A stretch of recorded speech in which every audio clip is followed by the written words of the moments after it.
Usonuma or the we. And no more hene. Faith Homeopathic Clinic. Aso mu nyina yare am ye ho kradwiri yen. Ye de omu kofie. Wanya Faith Homeopathic Clinic anka be yensi yie pa. Ka me kire wo. Na ekwan a Faith Homeopathic Clinic. Efa aso sa omu yare no. Ke asa magic. Sa Faith Homeopathic Clinic. Oma ben papa. Abefu fidi e free India. Na yare ni hye ebe kire asa kire ho dra. Ye 102.9 FM. Fast cry. Oh whether na adron kitinkiti bia se wotafre ho a se yare ne stroke enemu yare honam ani enompemu yare wani diabetes blood pressure typhoid mikaja de yen emema ye mre wo mpemu nyina wo sa ho yare wo ya acupuncture essa ho yare nyina wo ye detox etwi fifiri ni peduani mu ama wo ho to free se yemfa yade enko ho nsa ama Faith Homeopathic Clinic a wo ma ben dodo branch ben na wo koye no ahenema kokoben a wo ben Geomas Company etimu nkwanta no so hwa wo be ho Faith Homeopathic Clinic signboard say si ho kakraka wo numbers 0275 96 94 14 and 0244 58 38 59 Faith Homeopathic Clinic Ujidia Jonkwa Obi amedwe benu ma kire me nanfo se be me wedding papa bi hweregi basa bia wakoto tatnya buti I don't sweet and then mama bus sometimes so am dear but we jam wo ke bia mama ana so be ke bia ma the wife here can dey crew sawo ring so dey papo monko ejaba jewelry e hon wodi pure gold e ya gudie bia ejaba jewelry e ho de na mepe all right ye be ko ejaba jewelry a hon na wo pe pure gold ye dey aye wedding any engagement rings bracelets anklets waist chains asumade komade papa ne boda for mu a wo benya wo ye bi e wo Ghana no aye bi nsu amonone ene kire hoy wo ejaba house adum kumase Prempre 2nd Street Monfre 0277 10 44 88 ene menhia wo ejaba family house menhia traffic light Monfre 0277 40 44 88 website www.ejabajewelry.com and email info@ejabajewelry.com Ejaba Jewelry a good day papa fie no mema etiefo nyina akwaba ba amuzu heba clinic na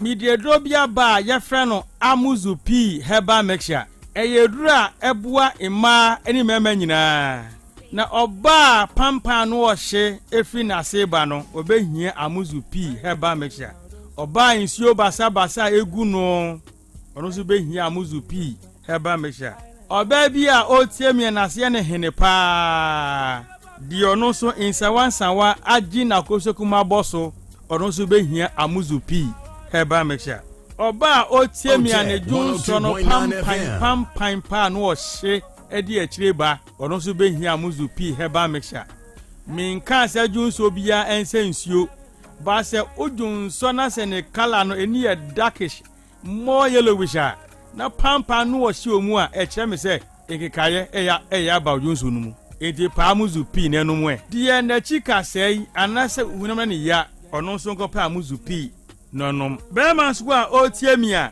odwonso emu papa ye ono so behia amuzu p heba mexia bema bu ha odwonso wie na bi akam wo behia amuzu p heba mexia dwonso ade dwonso a oti de kakra se ugunsuo na se ya nko a na otia uhia amuzu p heba mexia ensese bema dwonso na moja di akireba enti bema odwonso a ne dwonso moja di akire no kopa amuzu p no mu na sa ni na mfiri ho bema ne dwonso ebon kan uhia amuzu p heba mexia obi se doc eya na nso totro efri bema no oba se bi chim kakra na abegu ano white uhia amuzu p heba mexia insawa agi bema na aboso uhia amuzu p heba mexia se ba se ohwe aba no emu ya uhia amuzu p heba mexia obi se doctor emehwe ano anhono mesrew enye hwe ahono nyina na yankwe baba so muati mo hwe ahono enti bema ne hwe ahono onko pa amuzu p no nyina hwehwe nko obi se doctor medware wi a na me hu nyina ya me hene ase ahwi apia gu me so bema wo sa ha nyina no obehia amuzu p heba mexia doctor amuzu we midunso wi a na se junso ni bi tamayase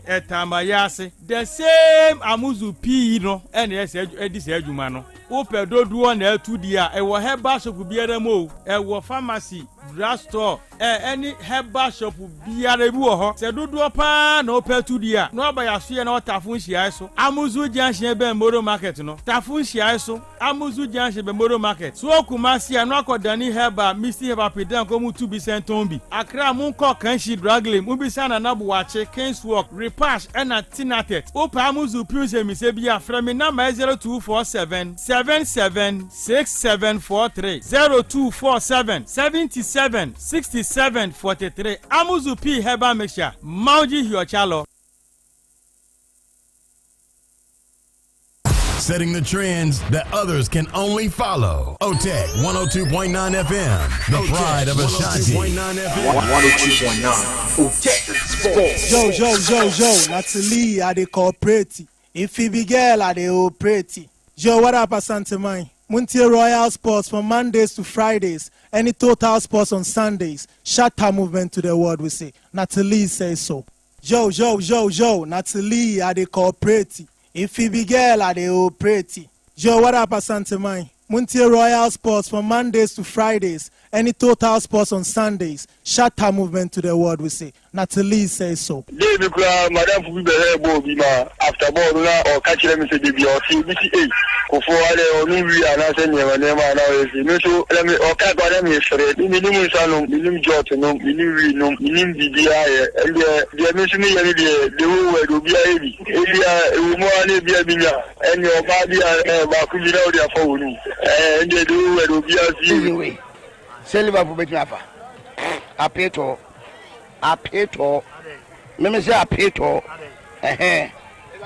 What was that question? I would tell you one. So, Saturday. What's Liverpool with my first allegory? Apeto. Liverpool, one able. Masito, says you.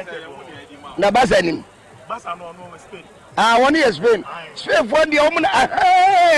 What watch you can't go and sit play inside and go to fish outside. But boxing there, through boxing, I get inside playing and I mean I enjoy. I can see white people, they are serving me. I say, hey, so through boxing. It's the first time I'll play. No?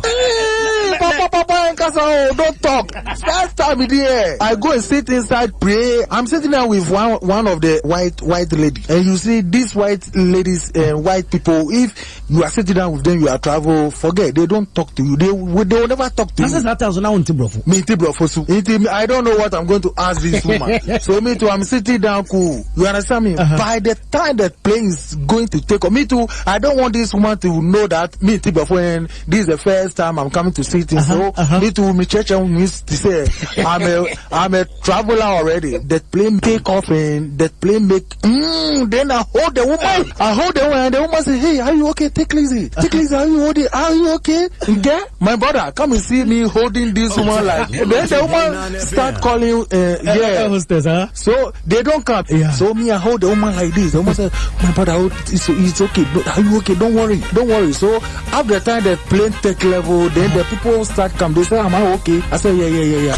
But I don't know. Even I want to wee. I can't even wake up and go and wee.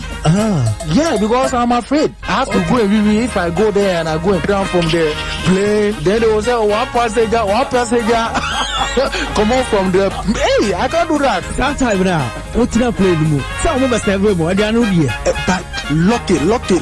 By the time I'm coming, I let them know that I'm qualified for food. I let them know that I qualify for food because the time I'm going, I'm making way, so I don't have to eat. So they need left, right. They have some white wine, red wine. I call like 30 times. I have to call. If the woman is passing on, please, white wine. Please, red wine. Please, white wine. Please, red wine. No, I don't drink. I'm hiding it because this is the first time I'm travel. So I have to let some of my friends know that who are travel. Okay. If I give you white wine, you can see this one plate.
Yes, good evening, Otec FM 102.9. And Yawada, and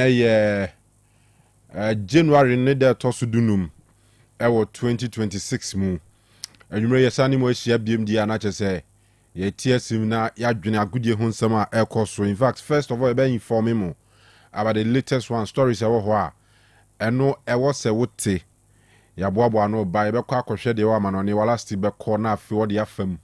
We are now about to Ghana has with you, but AFCON and one of the topics are now for discussions and say semi-final game of course between host nation Morocco and Nigeria.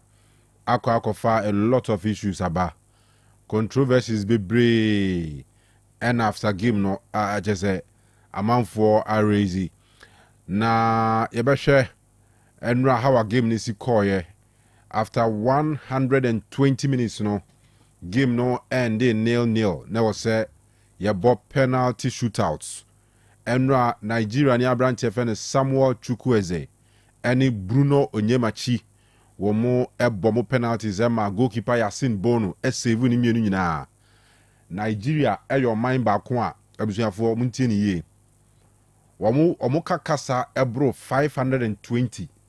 I think in total about 525 languages. Languages who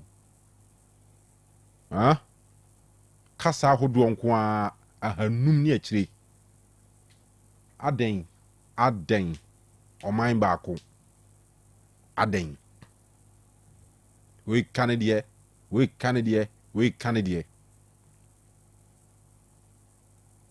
Yen tutu kwan ni bi dadie.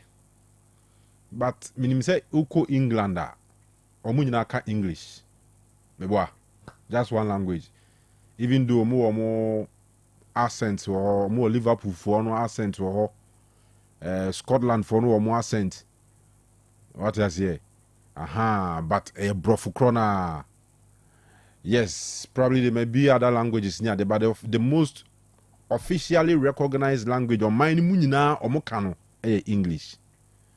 Baba Africa narratives is different. Some countries I shall say applies no. For instance, Tanzania, or more adopted Swahili as an official language, or more can fee a Jumam school baby until Benvan say echna we student echna unkuntumi nkusku nti utro letter come out teacher ni utimi tro no Swahili utimi tro ni English ni nyina accepted.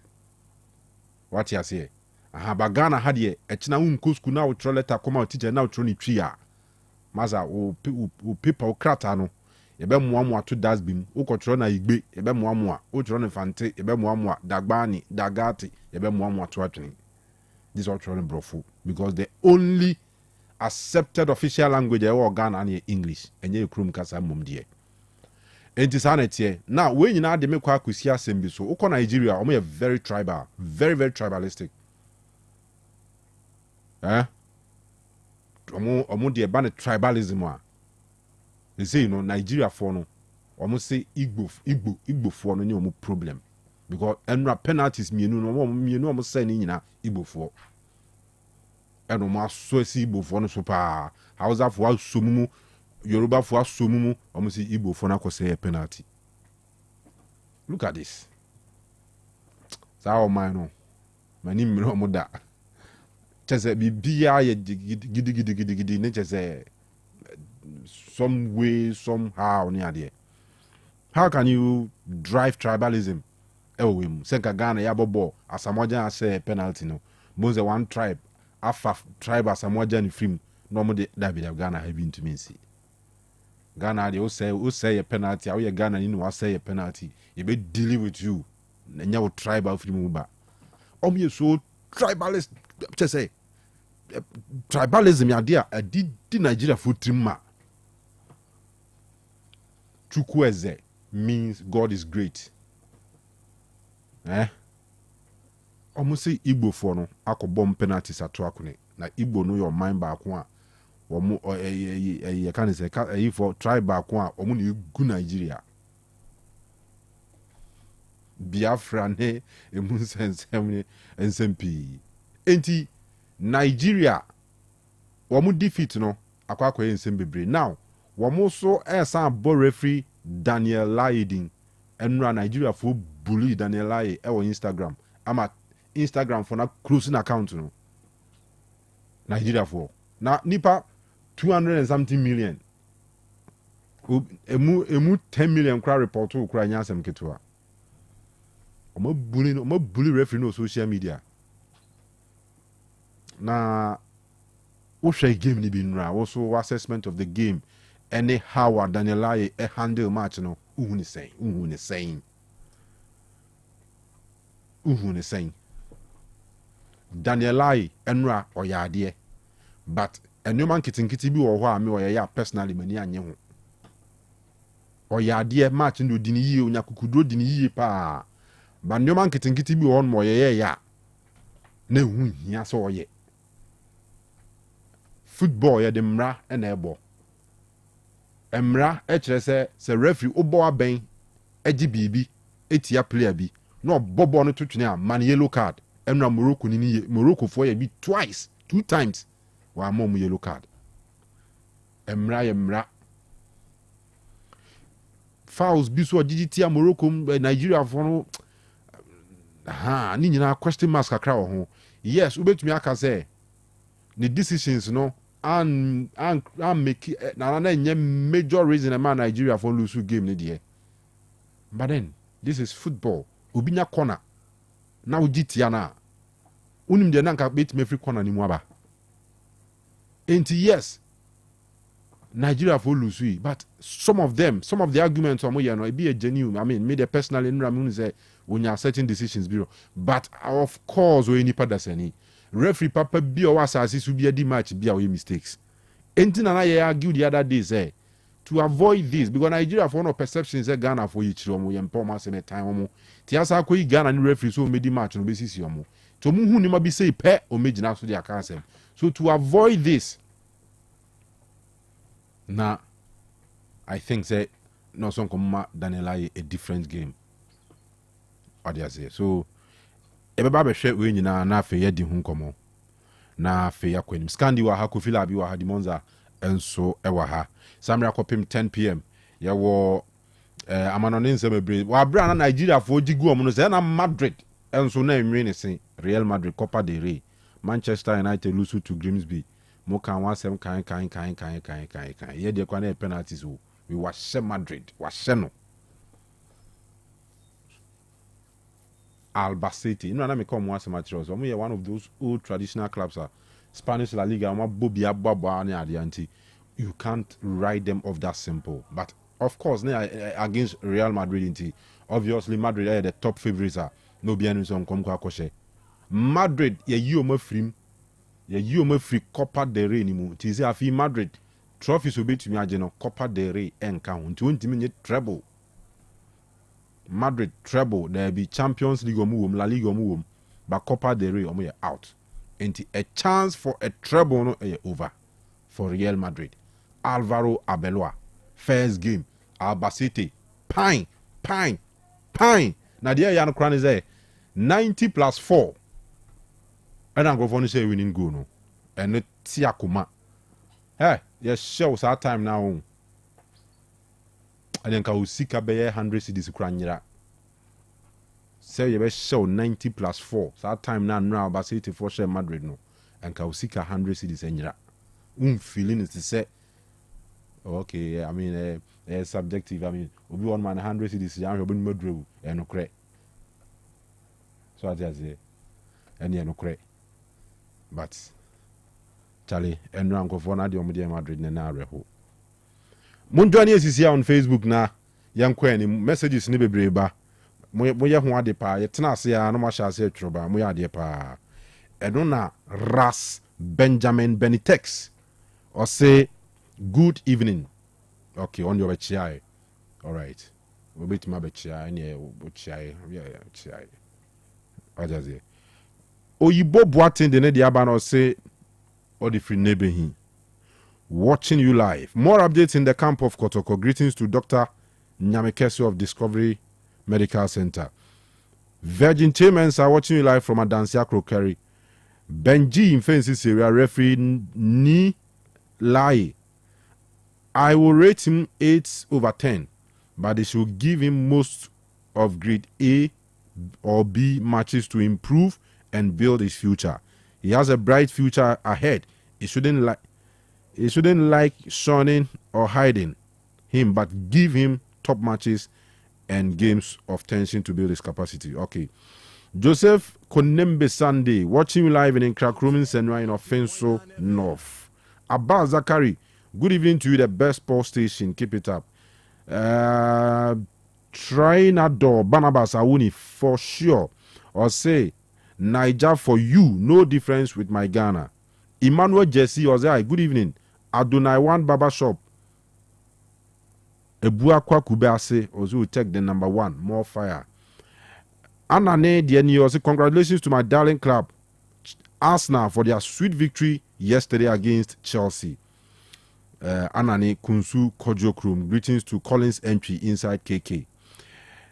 Nana Kwajoba, good evening. Can listen to you from Adised Executive Hair Grooming Lounge, Abyss Park, Ashtown. The referee was up to expectation. I will score him 8/10. Yao Lincoln say we are watching you live from Dollarman Pub, Syria Lake Road. Kumasi, hey Niger, but I will give Daniel Aye 9/10. My greetings to Honorable Fabulous, incoming organizer. Paul Kwame Jaba will say, good evening, Zakanu. Daniel Aye did a massive job last night, but as a human being, you can't be perfect. Even Octa predicts and later changes its decision. But not forgetting Man United will win against City this weekend. My greetings to Godson Osei Jaba, popularly known as Nana Osei inside Jacobu. Dosu. Good evening, boss. I'm watching you live from Spain, Zaragoza. All right.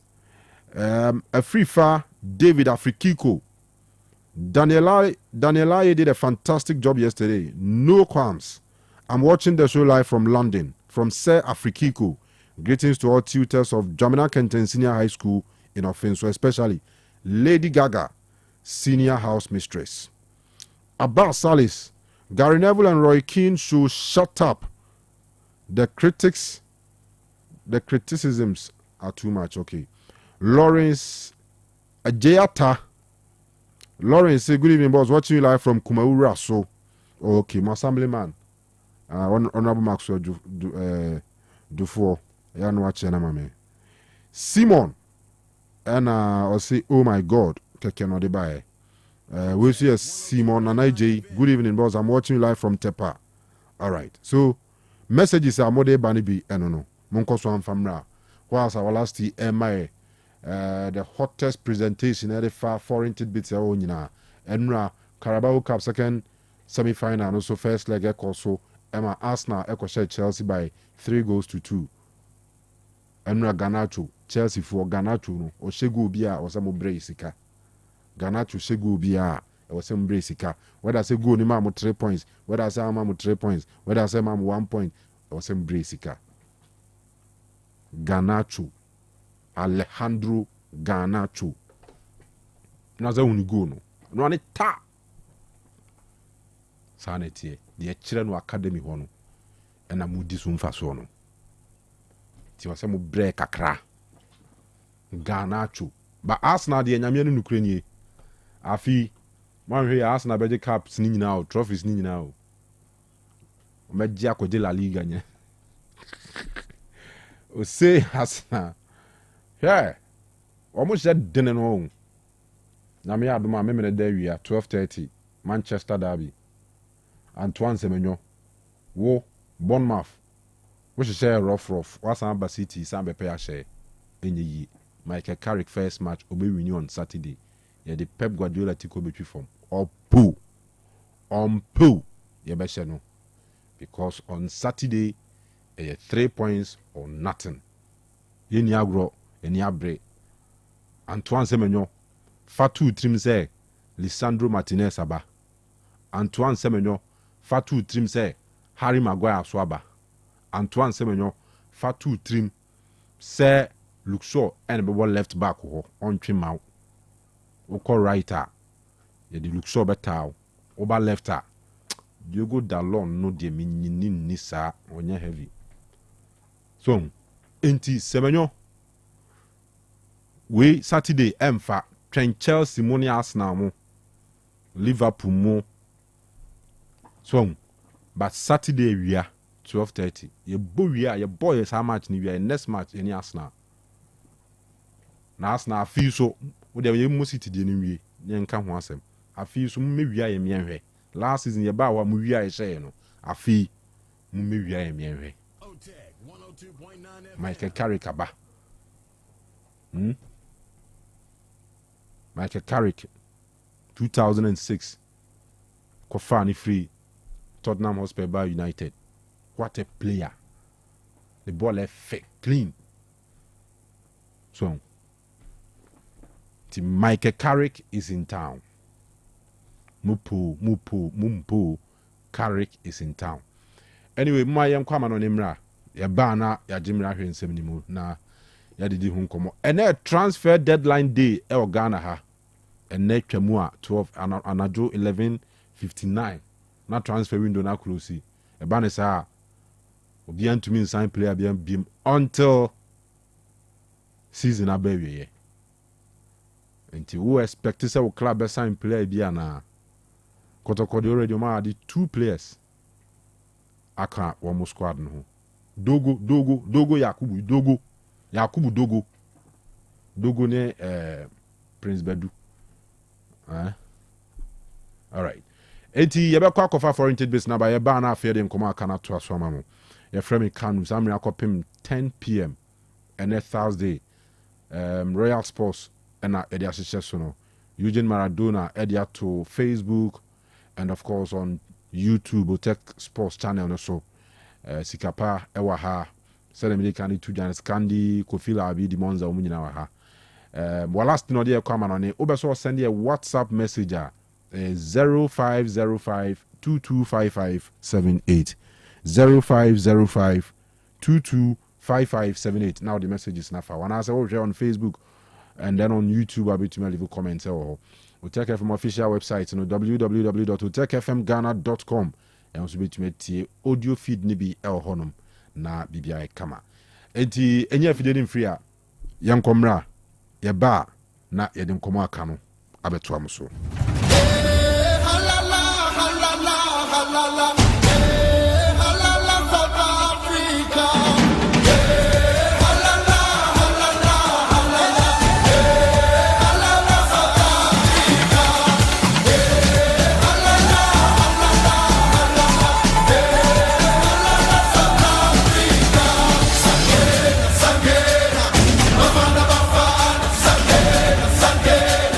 Bafana,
ɔmatimi ayɛ ne kama ntɛna anwubre wɔ ne gye ho ɛsɛm nsɛntwerɛ adwuma no ɔnso ɔbɛyɛ no afei no watimi ayɛ ne yɛ a ɛyɛ Otec School of Journalism and Communication Studies no ɛna mede to dwa sɛm ne mpanimfoɔ nso ɛpɔmɔden no afei no matimi ade nkitaho no afei waba abɛgye wɔ admission no na kyɛ sɛ school no nyinaa wo nso aba na waba abɛgye nteteɛ no ama bibia nso atimi akɔyɛ kama Otec School of Journalism and Communication Studies no ma memfa ntoɔ no mu sɛm anwummere yɛ me ne wo kɛsɛ no sɛ ukuta wasi anaasɛ SSC no o qualify ubetimi aba school ni besan so no ana de yɛteɛ ne sɛ nso woyɛ A level liver me ba cho nso ubetimi aba hyɛ no nso ɛsɛ mature students a mo nso mo pro 25 years kɔma nimu a mo working experience no mo nso mo ba school ni besan so na memfa nto dwa ɛsɛ watch exam tifie twan results no and your friend are waiting results no one so bana fiat me admit to na chasane nyina one so aba begin titie ni bi na chasa be bia so no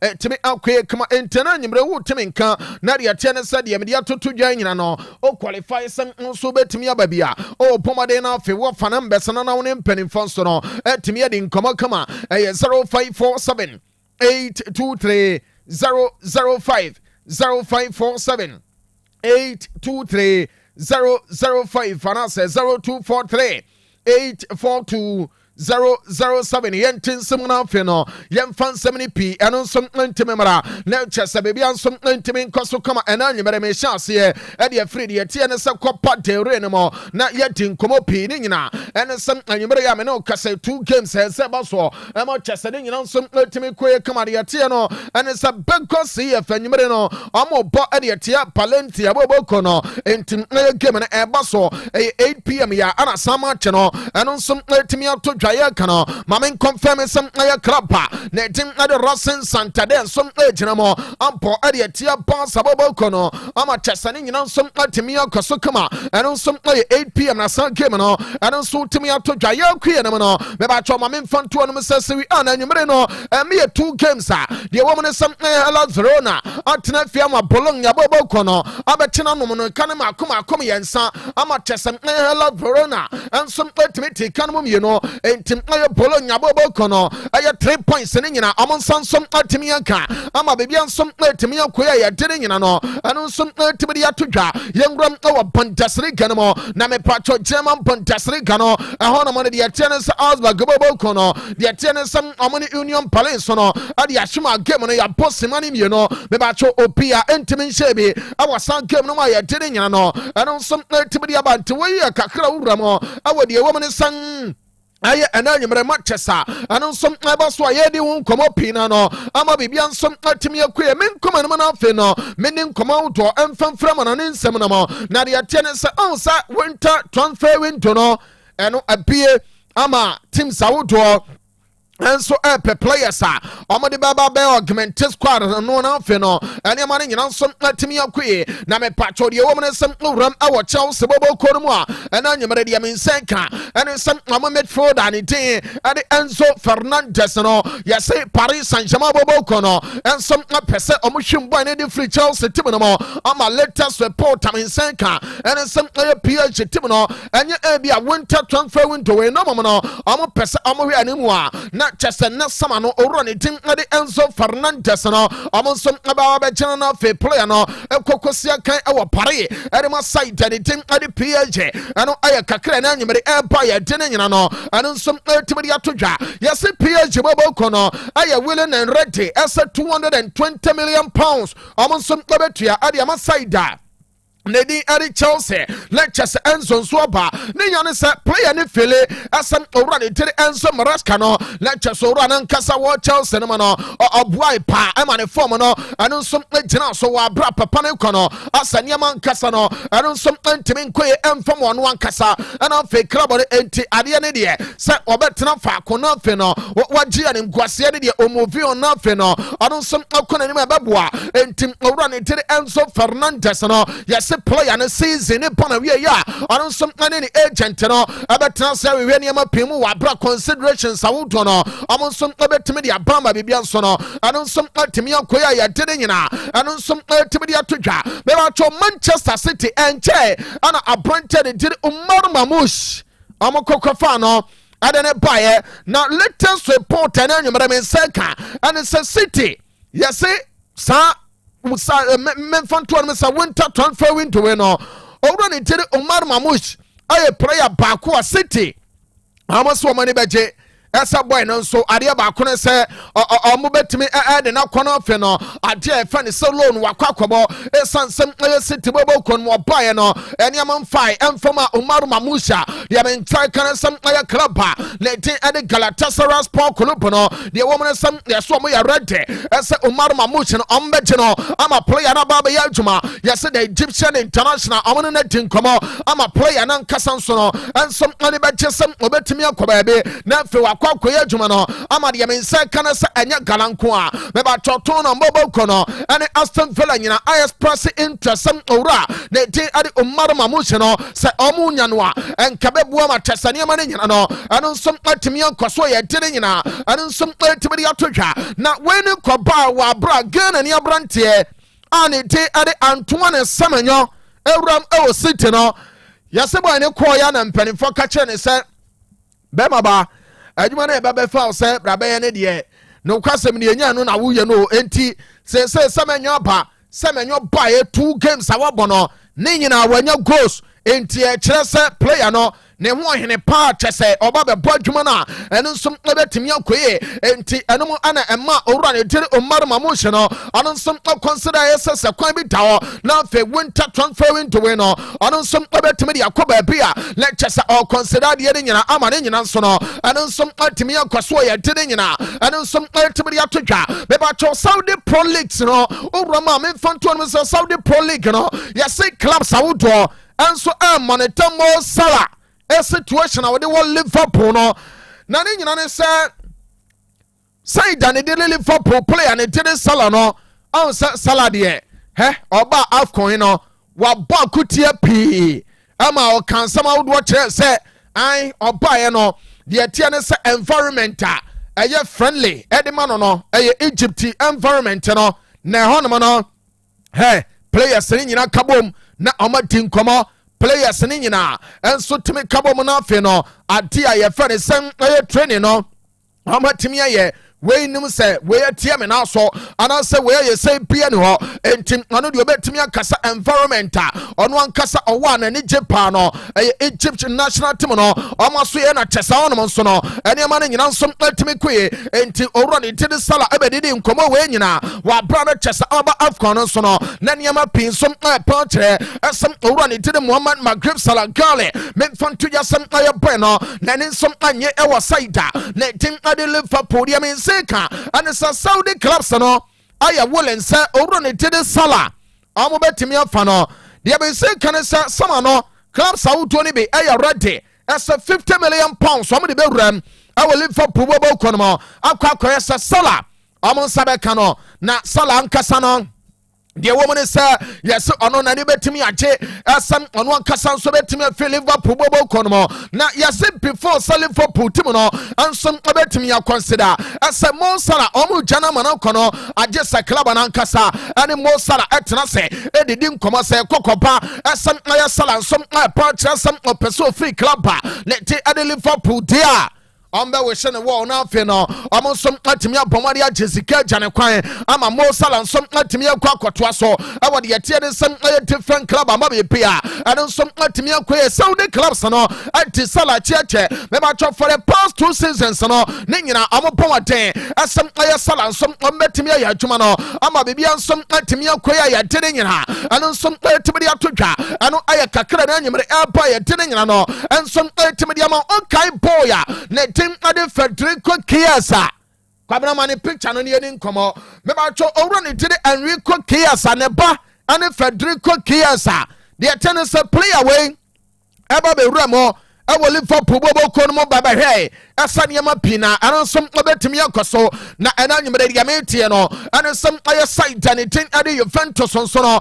yesem oma contact club ba na tin ade Liverpool se owura ne tiri Chiesa no kwasem ne boy ne buy no ene ma ye bisi basade ma no enti kontunu ya ne nchira na eko ana afa ye kan World Cup no ansom aye ba enti omo cheke esem aye Liverpool bobo kono ebetimi no ma teskese about owura ne tiri ade Federico Chiesa ama chesa adwuma ne nyina no ano nso atimi akoya ya Liverpool tim ne de no kwasem ne omo ne problem pia ana Chiesa na nkasa no yeso no nso aya willing asase wi ano abakọ esanse eho and what G man near nyina no and some atimi koye ente Federico Chiesa men fan to ya some you fence no almost some ball Liverpool kono pono asam almost so betimi aka say aya boy ne beba ama bibia no atimi akoye kuma oram awo yuva yes amo boy no almost sika no anya bia be 10 million euros so be de amo betua na Liverpool so there be man kan sa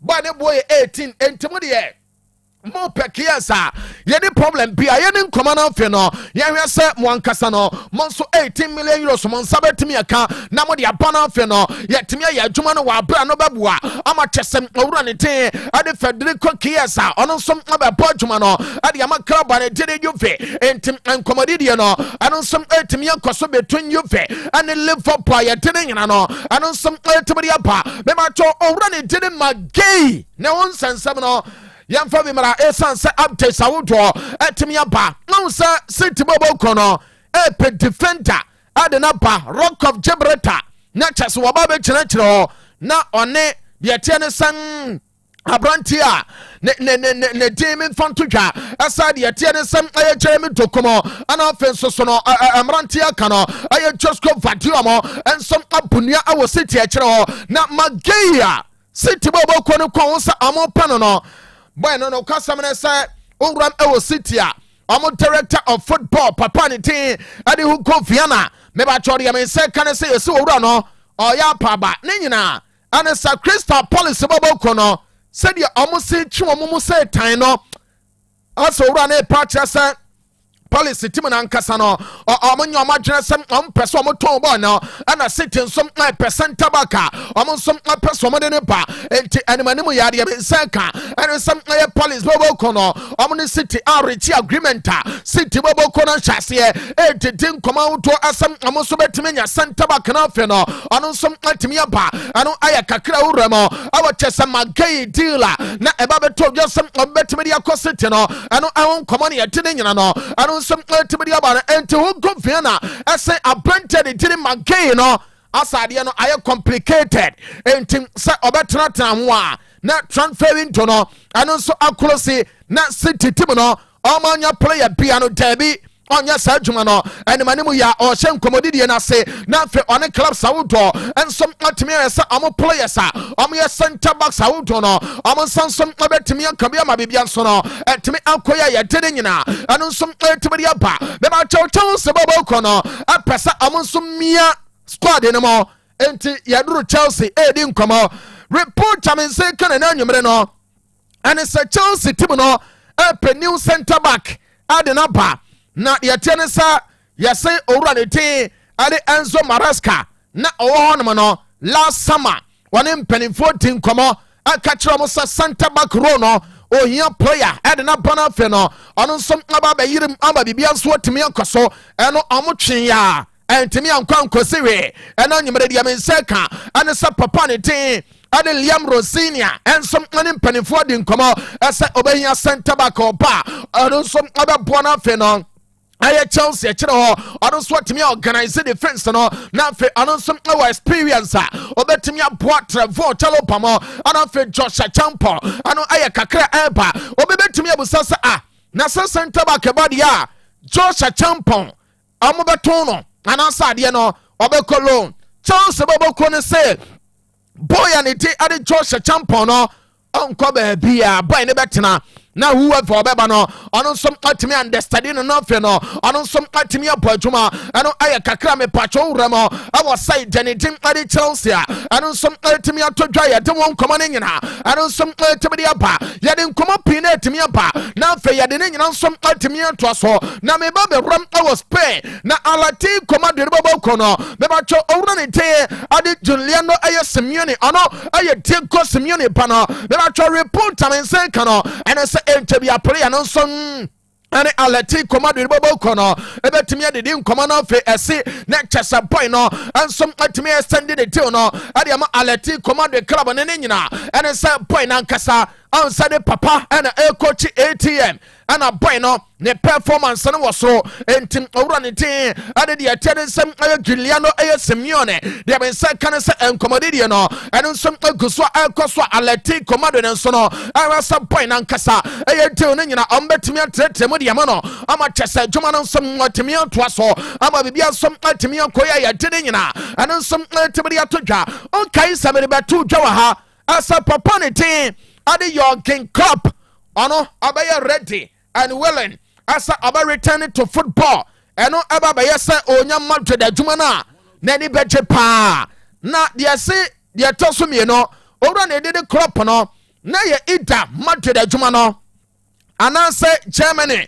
oma adwuma no ano ana na be man free side na de Salzburg na chese wa baba ya adwuma no na yesa Jurgen Klopp no na ni beje pa se Madrid adwuma no obeba be fa na nyina ne se ono ankasa no previously one papa ne tin ade Don Florentino Perez Rodriguez no edidi nkomo ma chese ba pona nkasa ensom akansen pina no ade kire na ma chese na ni jepa na samra na nkasa na adwuma no ono nsom akura bia wantimi ama sese ya ono ankasa ensom aye director of football ade ma de attendance aye Salzburg team no yese ono nsom afi coaching no na se obeba Madrid eba no mo ne din nkoma papa na ni beje asa obetimi aba na me pacho de wo mo no ane se owura ni tede Jurgen Klopp no metimi de atodwa dada ase tu ani adwuma mie no a betimi ama na samba ne woba begina touchline ho ampo adwuma de ama club pia ana country no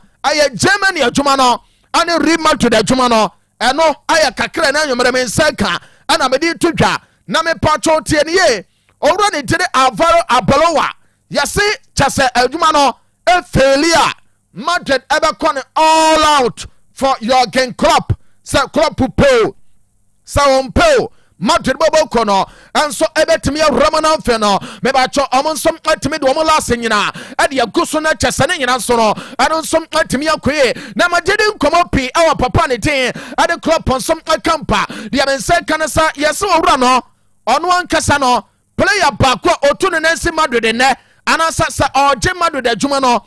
Atuma obeka kire mpanimfo se eso monton no eye Vinicius Junior na mse sana Alonso na nkasa wori mu de woyo na se de o see approach situation no ana ma papa na nkasa tehwe yes Klopp asini pa ba ko no adwuma na so ba animanim ye ne wa we ya omra no na samado de chase ne clubs awudo din komo eye Vinicius Junior yes papa na se Vinicius ne attitude da ojina pictures wa obeka sasa obe complaining sa we ni free mu a na wonu anso no o say kasa edi dia tam na ofe no o toto de nsa no yesi ade ba ko ye na hyi e wo wiase no ane Vinicius sa na attitude no enti memfon todwa asem owura ne tede Jurgen Klopp no latest report am insaka ane say ebi asama no owura ne din ade Arbeloa na dwuma na nkwankwa ye na ofe mado de nso no ewuram no mo nsakana Oba Vinicius no obaba empanimfo som agane kwan na afi no aye player no som atimi akwa ye tede nyina no ano som atimi dia boma bibia so no atimi akoye kama menkuma no na afi no memfonto dia say Madrid boboko no yesi Madrid management no empanimfo no eba be fair players no ade ato o manim within this week as I heard yanemu te ha ana ye legend club legenda ne tini Jabi Alonso yede ne baye mo enkodan totofifi ya ebi wo mo no mo na mama ya papa no ama se Alonso odi awre ho sa ana free Madrid de ko enti se ya Alonso kono ye ka kire mo se mo ankasa no de wo mo ne se ade ne nyina no ejina mo so ne nyina ne se bibi e besi wo hanom no Madrid management no ba be hia players no before Levante game no anka chom se bibi ebesi na chasa results ama players no are responsible for sadia no se results ba omo ana are responsible for that owura ne tiri Arbeloa no ɔmo de na ba ɔmo nkasa na de ne bae na ɔmo de ne bae no ɔmo ka kyerɛ no ɛsɛ ɔmo nyinam enti boys no ana kyɛsɛ de yɛte ne nsɛm ɛyɛ responsibilities a ɛwɔ club no ma no ɛsɛ ɔmo take ɛde so ɔmo show de sɛ ɛbɛyɛ bɛboa na matore bɔbɔ kɔ no ɛno nso atumi agyina baabi a yɛte ne nyinaa ɛno nso ɛtumi de yɛto dwa enti de yɛte ne nsɛm management no ɛbɛmɛki ne plain ade akyerɛ players no ɛsɛ Alonso no a ebi mu kaeɛ no seesei na nkasa ne yɛka no onua oni ha bie mu o enti Alonso ne hanom no monhwɛ nhunu ɛsɛ seesei mu a ana adwuma no mo yɛ na sɛ Pascal ɛyɛ mo amasama am Pascal na adwuma no kɔ yi a mo an yɛbɛbɔ maba so ɛno ayɛ kakra na nwumere ɛba ɛne yɛde ne nyina ɛno nso ɛtibiri ato dwa no mebɛtɔ Antonio Rudiger ɛne Rodrigo Goyes ɛna nwumere deɛ mensenka ɛne sɛ ɔmo nso no ɛyɛ individual training ama deɛ mensenka ne sɛ Nyankopɔn bɔda kyena yɛse 2 guys no ɛnso abɛbɔ mɔden no afei ɔma yɛ normal training ama ne nyina no ɛno nso atumi akɔ so a wei no ɛyɛ according to club ɛno ɛyɛ matwɛdɛ ne yɛde ne nyina ɛno nso ɛtumi de aba ma bibia nso no atumi akɔ yɛ kama bonsa bɔbɔkɔ no okay a last week mu hɔ ana mede babɛto dwa anaasɛ last week na Monday ya ɛyɛ Monday ya na mede bɛto dwa asɛ bonsa approach United na ɔmo kɔɔyɛ a ɛyɛ Marcus Rashford ana bonsa bɔbɔkɔ no ɛnso apɛ sɛ ɔmo ne Manchester eti nkɔmɔ ne nyina wie na afei sama no ɔmo yɛ the needful ekotua sika ɛsɛm ɔmo nso tumi tua ɛde ma United na afei owura ne den ɛde Marcus Rashford nso no ɛyɛ ne deal ne nyinaa ɔmo yɛ ne permanent mebatwɛ bonsa bɔbɔ kɔ no yɛse initial proposal a ɔmo de akɔ akɔma United no ɛyɛ 22 million euros ɛna ɔmo de akɔ for Marcus Rashford ɛna Manchester say na mo basa mo bu yɛ sɛi sɛdeɛ ɛsɛ ne mu tie na Rashford baeɛ no krampo no boy no bo a ɔbɔ no mo kɔkɔtɔn na nkadeɛ na nkasasɛe ɛna mo de bɛtɔ no enti sɛ mo ma boy player ho yɛde na ma mo loan ɔboy ne baeɛ ɔbɔhyɛ mo sere mo baeɛ a mo ba bɛyɛ ne 22 daabi Manchester say owura ne din ɛde Marcus Rashford no sɛ ɔkɔ transfer market ne so a ɛnyɛ boy ne bɔ no enti anya bia ɛsɛm amoso de sika ne me ɛnso ɛtimi ka o deɛ tie ne sɛ Barca proposal no ɔmo se 22 na afei ɔmo de ade a yɛfɛ ne sɛ anaasɛ 18 na afei ɔmo de 4 ɛyɛ no ayɛ fix ɛyɛ bonuses awodoɔ ɛde aka wo na aba bɛyɛ 22 man you say dabi Rashford de deɛ sɛ krampo no ɛna tete o ama nkrɔfo anya bia pempam na nka wo kwa akɔtɔ Rashford a boy we eduru mrepi na ne bɔne nam 100 million pounds a ɛnya asɛm ketewa ente United nso no yɛsɛm ɛyɛ initial talks a ɛyɛ Barca bɔbɔkɔ no ɛbaeɛ for Rashford ne nyina ɔmo nso aka kyerɛ ɔmo nsa adwuma no ɔmo nkɔ ɔmo akyi na afei no ɔmo nsan mmara na afei ɔmo nsan mmara mɛ start negotiations ne bie ama bibia nso ntimi nkɔ so a yɛde ne nyina ɛno nso ɛtimi de aba ɛno ɛyɛ kakra na nyimere ɛtɔ dwa yɛde wo nsɛm no ɛno nso ɛtimi de ama memfa nto dwa Sergio Ramos a former clubber ɛno ɛyɛ Sevilla no mebacho owura ne tede Ramos ane enyumakuo bi aka bɔ mu sɛ ɔmo kɔ na afei no ɔmo nso atumi akɔ akɔwuram awɔ side ne din ɛde Sevilla na kyɛ sɛ wakɔ akɔtɔ stake awɔ club no mo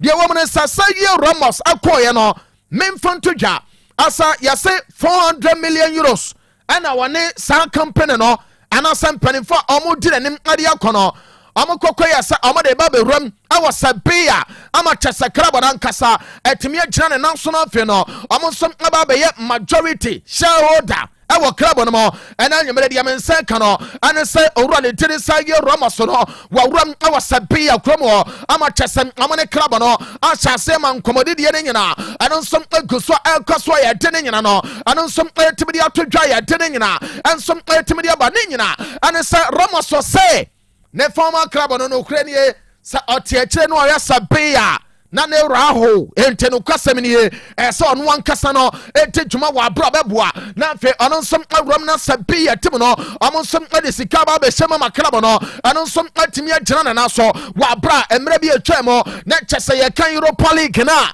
ɔntumi nka na wonye Sevilla club no ɛmfɛmfirim sɛ yɛka Europe ne kora ɔmo nkɔ bi na nkampese abo modin ewo Europa League na se enti say Ramos amon som ahwe asa sabi abobo kono me ba cho ombetimi atake over ano aya kakra na nyimre epa ane yade nyina ano som ayetibiri atodwa no me ba cho Bradley Barcola aye player adema Paris Saint-Germain abobo kono by way ababe todwa asa Manchester United epeno na United palm open no omudi omunyanya enka omudi player ne tin ade de wo mane say Marcus Rashford na fe omudi sika tana pompem ade akwaje Bradley Barcola na de tiere say yesensem eba no PSG bobo kono anyo omatwe sa negotiation no omobaye ewom say omo pe Rashford nemom no say separate deals anya sa oba be pe Bradley Barcola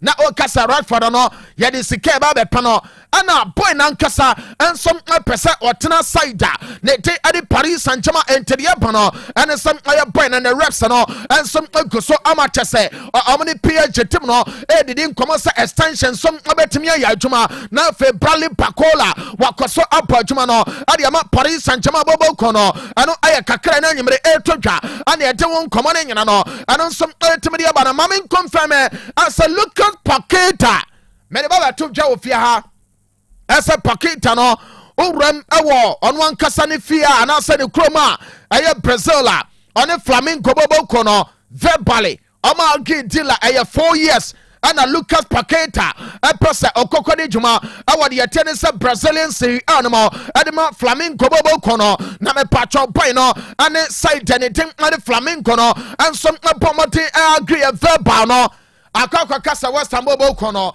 ansom abetime ne Flamengo etimi awie West Ham say boy no omunya na eso otena na season ne pa na wie ya eno nso danchan a clubs awudo ewo Europa tona mospe eka ho ana fe Italian clubs awudo ansom eka ho a owura ne tele Lucas Paqueta no amo panama na ba na ye huadi edi ajiska ya den tam kase ajiade a wo se me ka janan ye ba be huajiska me kom hwe ye ni sa agro no wa ha enti no de atene sa West Ham bobo kono ego so ehwe esa idase owurade tin ade Lucas Paqueta no obetena ama season apa na wie ye anase aye Flamengo so no ebetimi atua sika aye other clubs a amwo Europe no amonsom ebetimi atua no ano aye kakra na nyimre empire ye tene nyina ano som ebetimi dia ba to ne ka ba mecha no aye mecha of the moment ono num bia mana boa wo pa me patro de tie no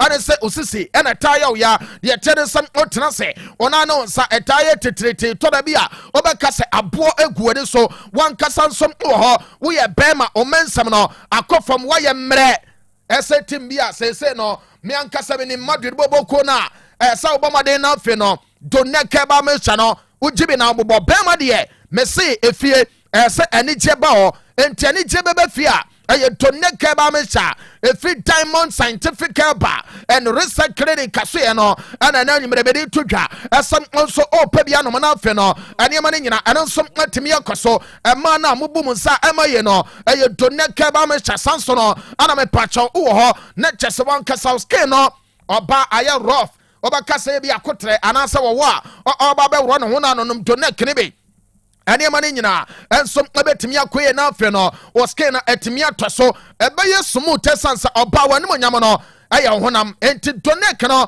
boram ba bia tonton adro bia obenya bi mo amoye gyanwo adwuma mo amotena wia so aye adwuma che no aye doneke ba me sha mo amotena se che aye doneke ba me sha mo no mbe ema ne nyina nso no entimi nkoye kama oram ba bia tonton ro bia na mom ompeso ba kwakwachina oba Otec FM fiduam ha oba mese busa ofasolo chief security onene nua ofapoku omba director na fe waba front desk na waba bejew de kama ama ne nyina nso atimi akoye enti no doneke no dupa nombe ebebo ama bibia atimi akoye Diamond ena de ba ye say yare bi down so ana saudi hie bi so opa kwankere bi ene afutu awodo de afa yare no ho ewo fie ana chese ansa na wo de na kom ho a numbers no 0246 727 677 0246 727 677 and I said 0249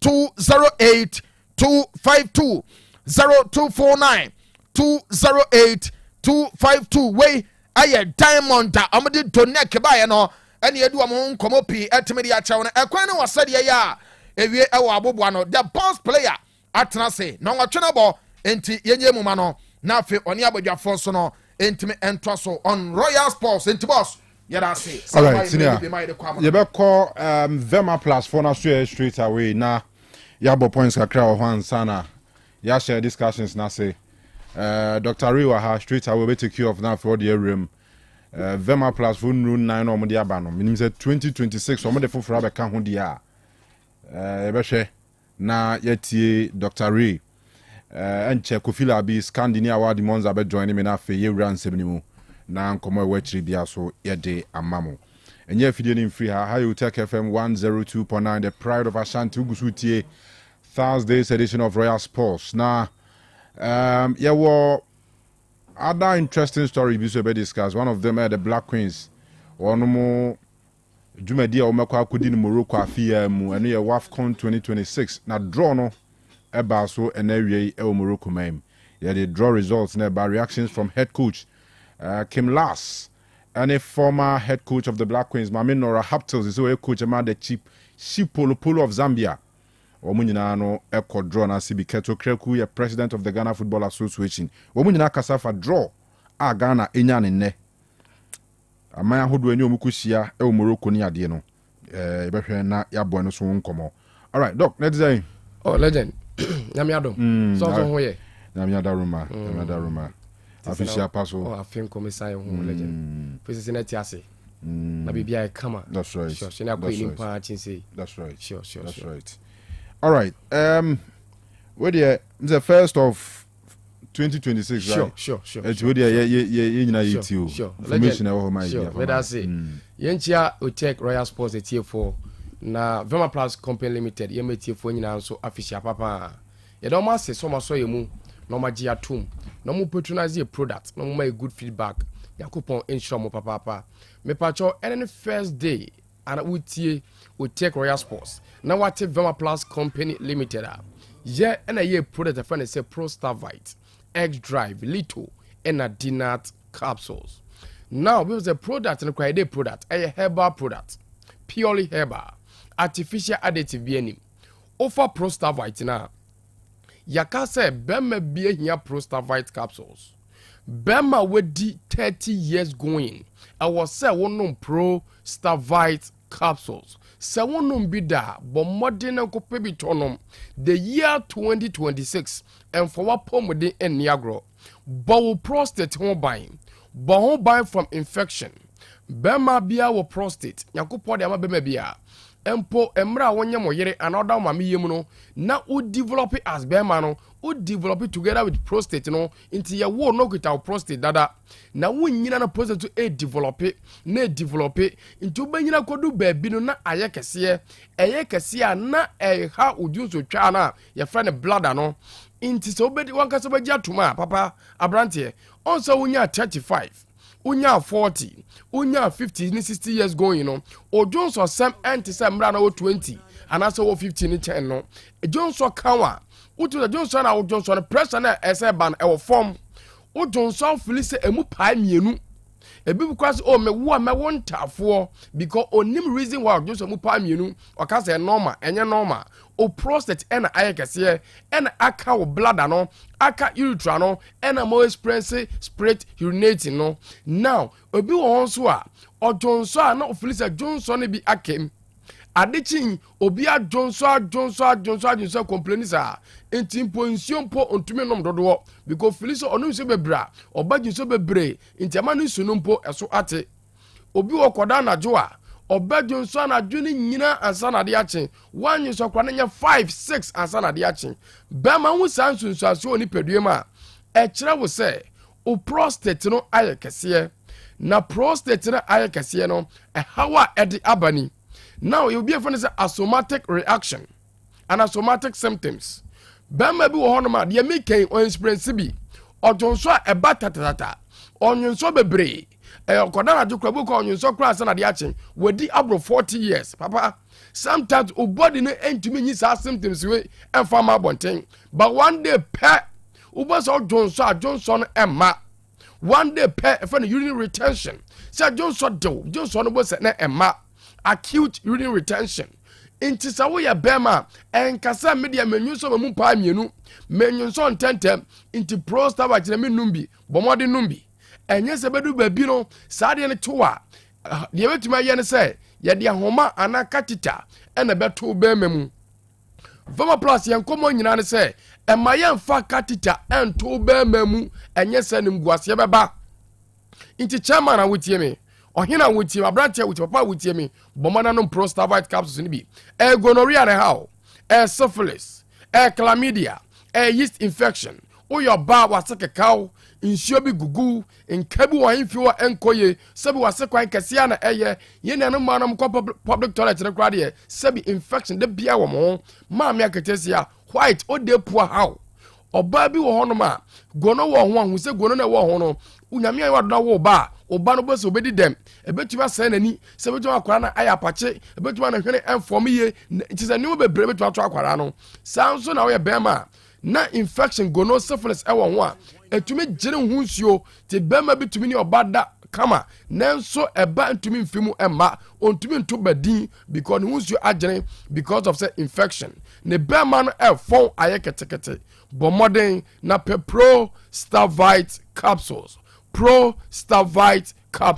Onion come on 0244 370 702 0244 370 702 050 210 4343 050 210 4343 Your X Drive legend Yeka X Driver memma wa Ghana ha Oma nom de omu dia sampa o ka memme drive number 1 your friend X Drive capsules bema bia hia o ye bema nom X Drive eboaw ema wuntini no ahoɔden bem eboaw enna ne angwa ada wuntini mu ema emoja fa wuntini mu ye ema mframa fa wuntini mu ye ti bema nom X Drive no o simpem o dia grom obanije omoba bonin sano omoba husampa bema nie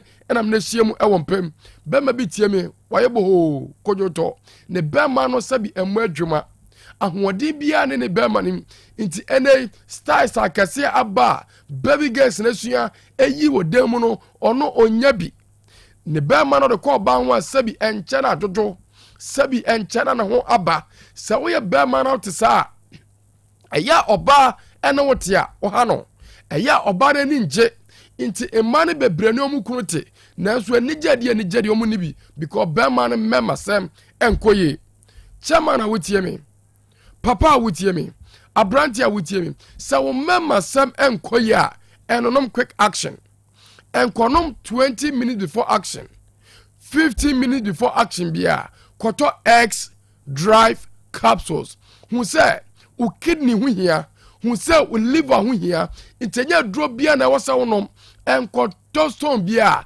enkoto spray bia enfan spray obema ho entwu stone bia obema ho se won hu se o mema sap enkoya bomodern na kope product your friend X Drive capsules X Drive capsules papa what the abro 40 years o mema sap enkoye obani complaining sabi obema no po ensori ahoɔden anim edua homache a obema no ensori a kire wo so obema no ewu because se obema sori ahomache a ena chocho pomudi koye na obema sam so ekoye nti se wonya early morning erection obema sori ahoɔden anim ohun sabi esane wontama a hwehwe X Drive bema bua ne sa tight ne nine entity or say anansi ache no ebu okwa no obada sabi na ho krapo ensane no semen bia emma nsuo bia mfi ne ho emma ehu we beba no tesa hwehwe X Drive capsules X Drive capsules o low sperm count o severe waist pains o be here X Drive capsules 18 years going and eno medroi for 0244 370 702 0244 370 702 050 210 4343 050 210 4343 yewo lito me pacha uti lito na eyema obia sabi na num ewonka obia sabi na motuem ewonka obi oyi amaman obi otwetwe ne sia na moja eba obi akakatete no obi asabi sebe homia pampa di ekire say halitosis say body odor and a mouth odor uhia little capsules product way ye introduce ye no oba ana bema bi ohawa wato bia no so frost atok modro ni ye papa sabi na manum ewonka sabi na ye meyere na ye nyonku na ye meba onum little capsules no enen carbon nyase tu na metin fifra me ho wonka pa menum little capsules no en carbon nyase tu de tienie sie kaso obi anya halitosis sie kaso obi o body odor meaning say a bacteria infection a hobby about mojem emua bi about mojem samwa wan ena ekoso halitosis no samwa wan ena ekoso bad breath no samwa wan ekoso body odor no inti udware san ujuju se san usu ma force san se wonum ewonka se wo motuem ewonka awasa onum lito capsules onum ko ni pediem ebeko mojem sabi ebe form it with the blood na a clear bacteria na a form of mojem no na ma ukasa who produce sulfur compounds as a rotten fish and a rotten egg no bema bi ewo ulcer oba bi ewo ulcer me pacho H pylori muawana e de ulcer ba no omu contribute to halitosis inti oye ulcer patients hun se wanum so be yinka bone se oye diabetic patients ono so hun se wanum ebe yinka bone inti obi diabetes ondi kwadu ondi popo oni abrobe but once of filisa with deep fruit or kasabo sena ebon ni nyina eye hawa eba wo ye bema wo yo ba o personal confidence kasa odomu o personal confidence kasa wadwumem o person wona wo sampa eye wo dia wo hia little capsules obi adidi numi enka ewo nanum oni pa bi anum wonka nti sabi anwumre ne wadi bia no wo do sa hye wanum na se wo yi a wo hia bo se ebon e kira wo se sabi udidi wi a wanum eyinka na bidie ebon sabi oni che ye kanfo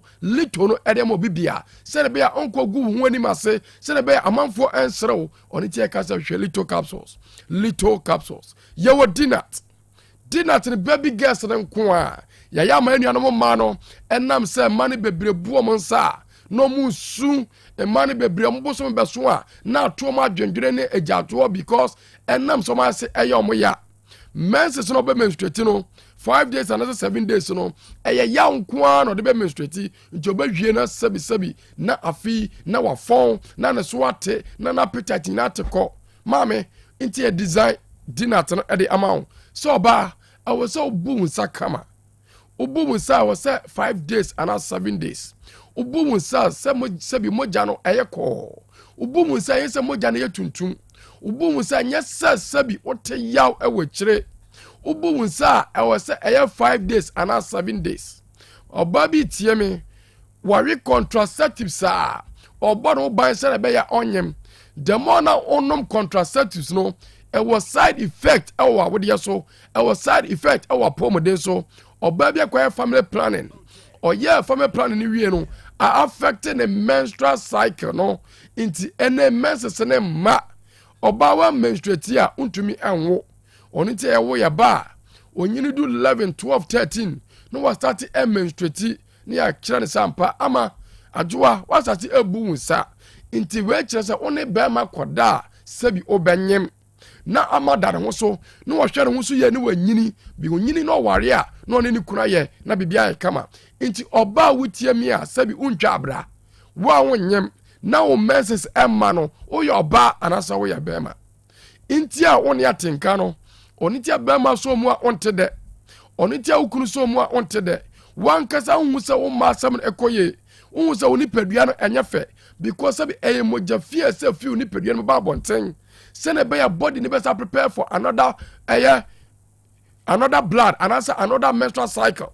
anaasɛ wo body no bɛto kosua nti sɛ mogya fi ne ɛma a ɛka wo body nim ɛboa no ɛwɔ awodie nim na akɔkɔyɛ fibroid nti mma bebree develop fibroid ebu kwa sɛ bi ɔnwo da anaasɛ wawo da nanso no wɔ develop fibroid because the menses ɛma ye wentia Vema Plus yenya kwanya ba Otec Royal Sports so ɛne wodi nkɔmɔ sɛ ɔbaa bi a wɔn fichi kɔm ha o ɔbaa bi a menses ɛma ye no bɔmɔden na hwehwɛ dinat capsules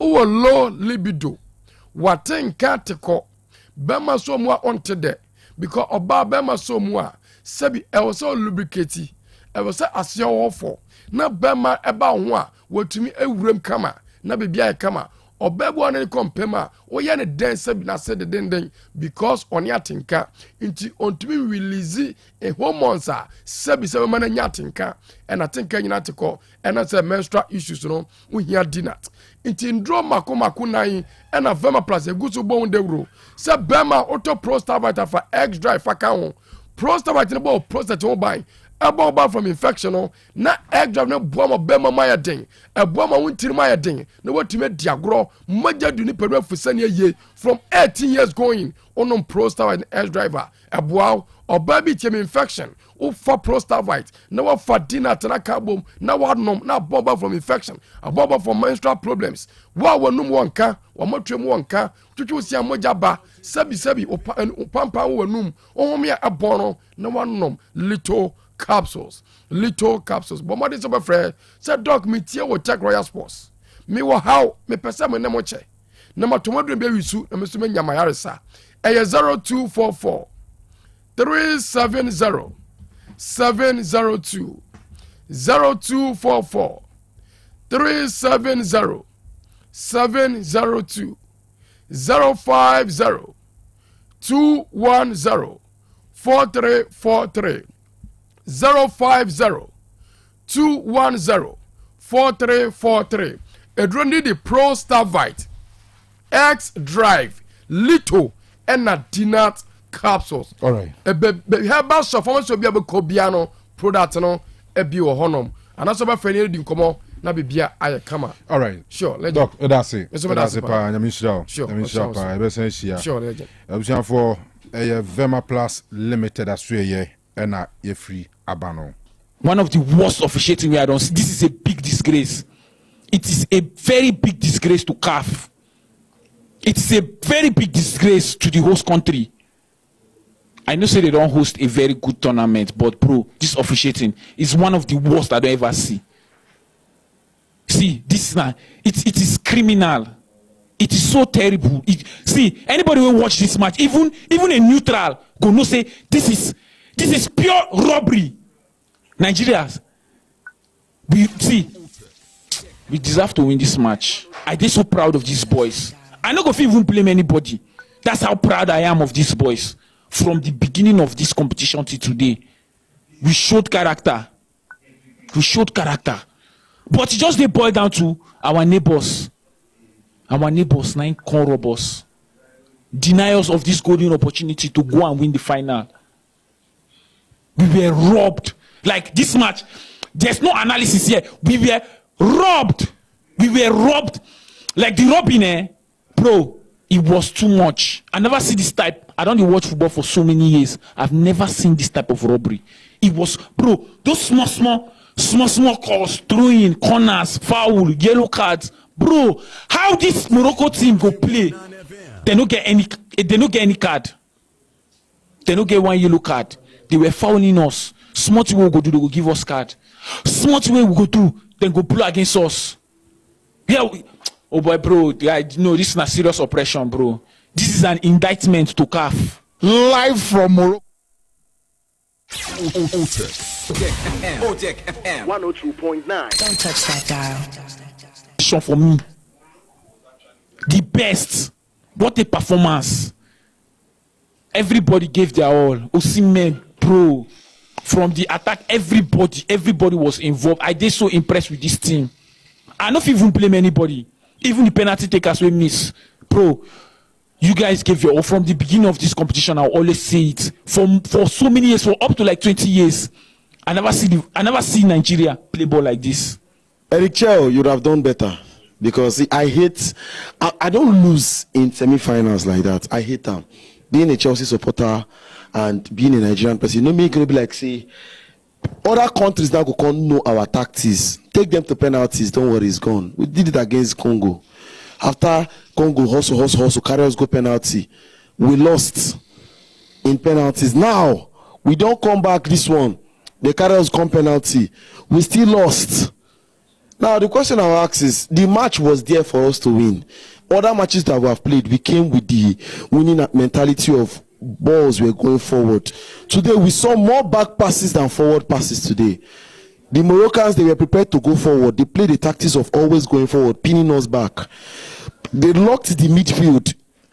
Our main sorcerer, our main magician, he will be new, like he was not there. Because what? He can't do it alone. Instead, we're seeing area balls from Bassi. That's what we're seeing. We're seeing area balls from Bassi. The other midfielder I played with, Frank, all of them, they were not there. And the tactics where they use, they read the game. Eric Chell, you're a tactician. Most matches that you have played, you have been outstanding. Nothing pay me pass, at least you got to this tactics wrong. Because at some point, you deserve to remove Adams and put in wingers. At some point, we needed Chukwueze early in the match. We needed Moses Simon early in the match. He wasn't there. Instead, you starved Osimhen. Osimhen was starved. Look, man, poor touches. Too many touches on the ball. Before you do one, you don't go do one. They don't go allow you to do one. Otec FM 102.9. Don't touch that dial. All right. Benivo. Makwaba. Senior Boko there. Nyame adom na so e. Nyame adaruma. Nyame ase. Kobi. Obaji kese. They're sporting their Santiman colors. We na kozoko diko tom jesi ani man ho ba asem no.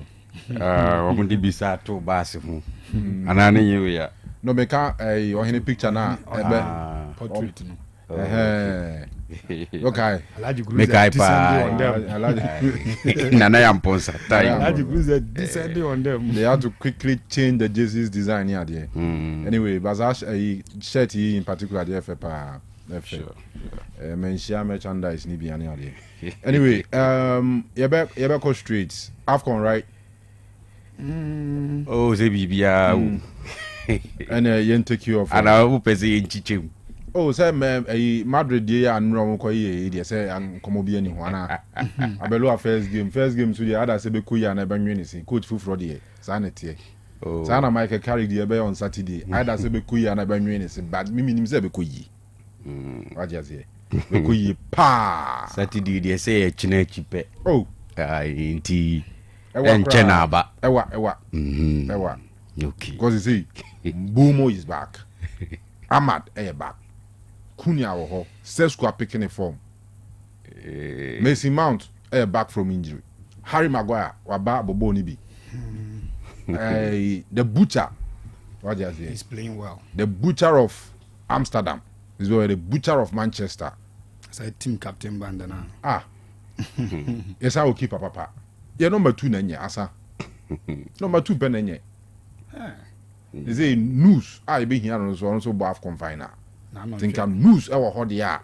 A chance or no but to any chance are bright in the share man you first goal. Yeah, number 2 need number 2 no.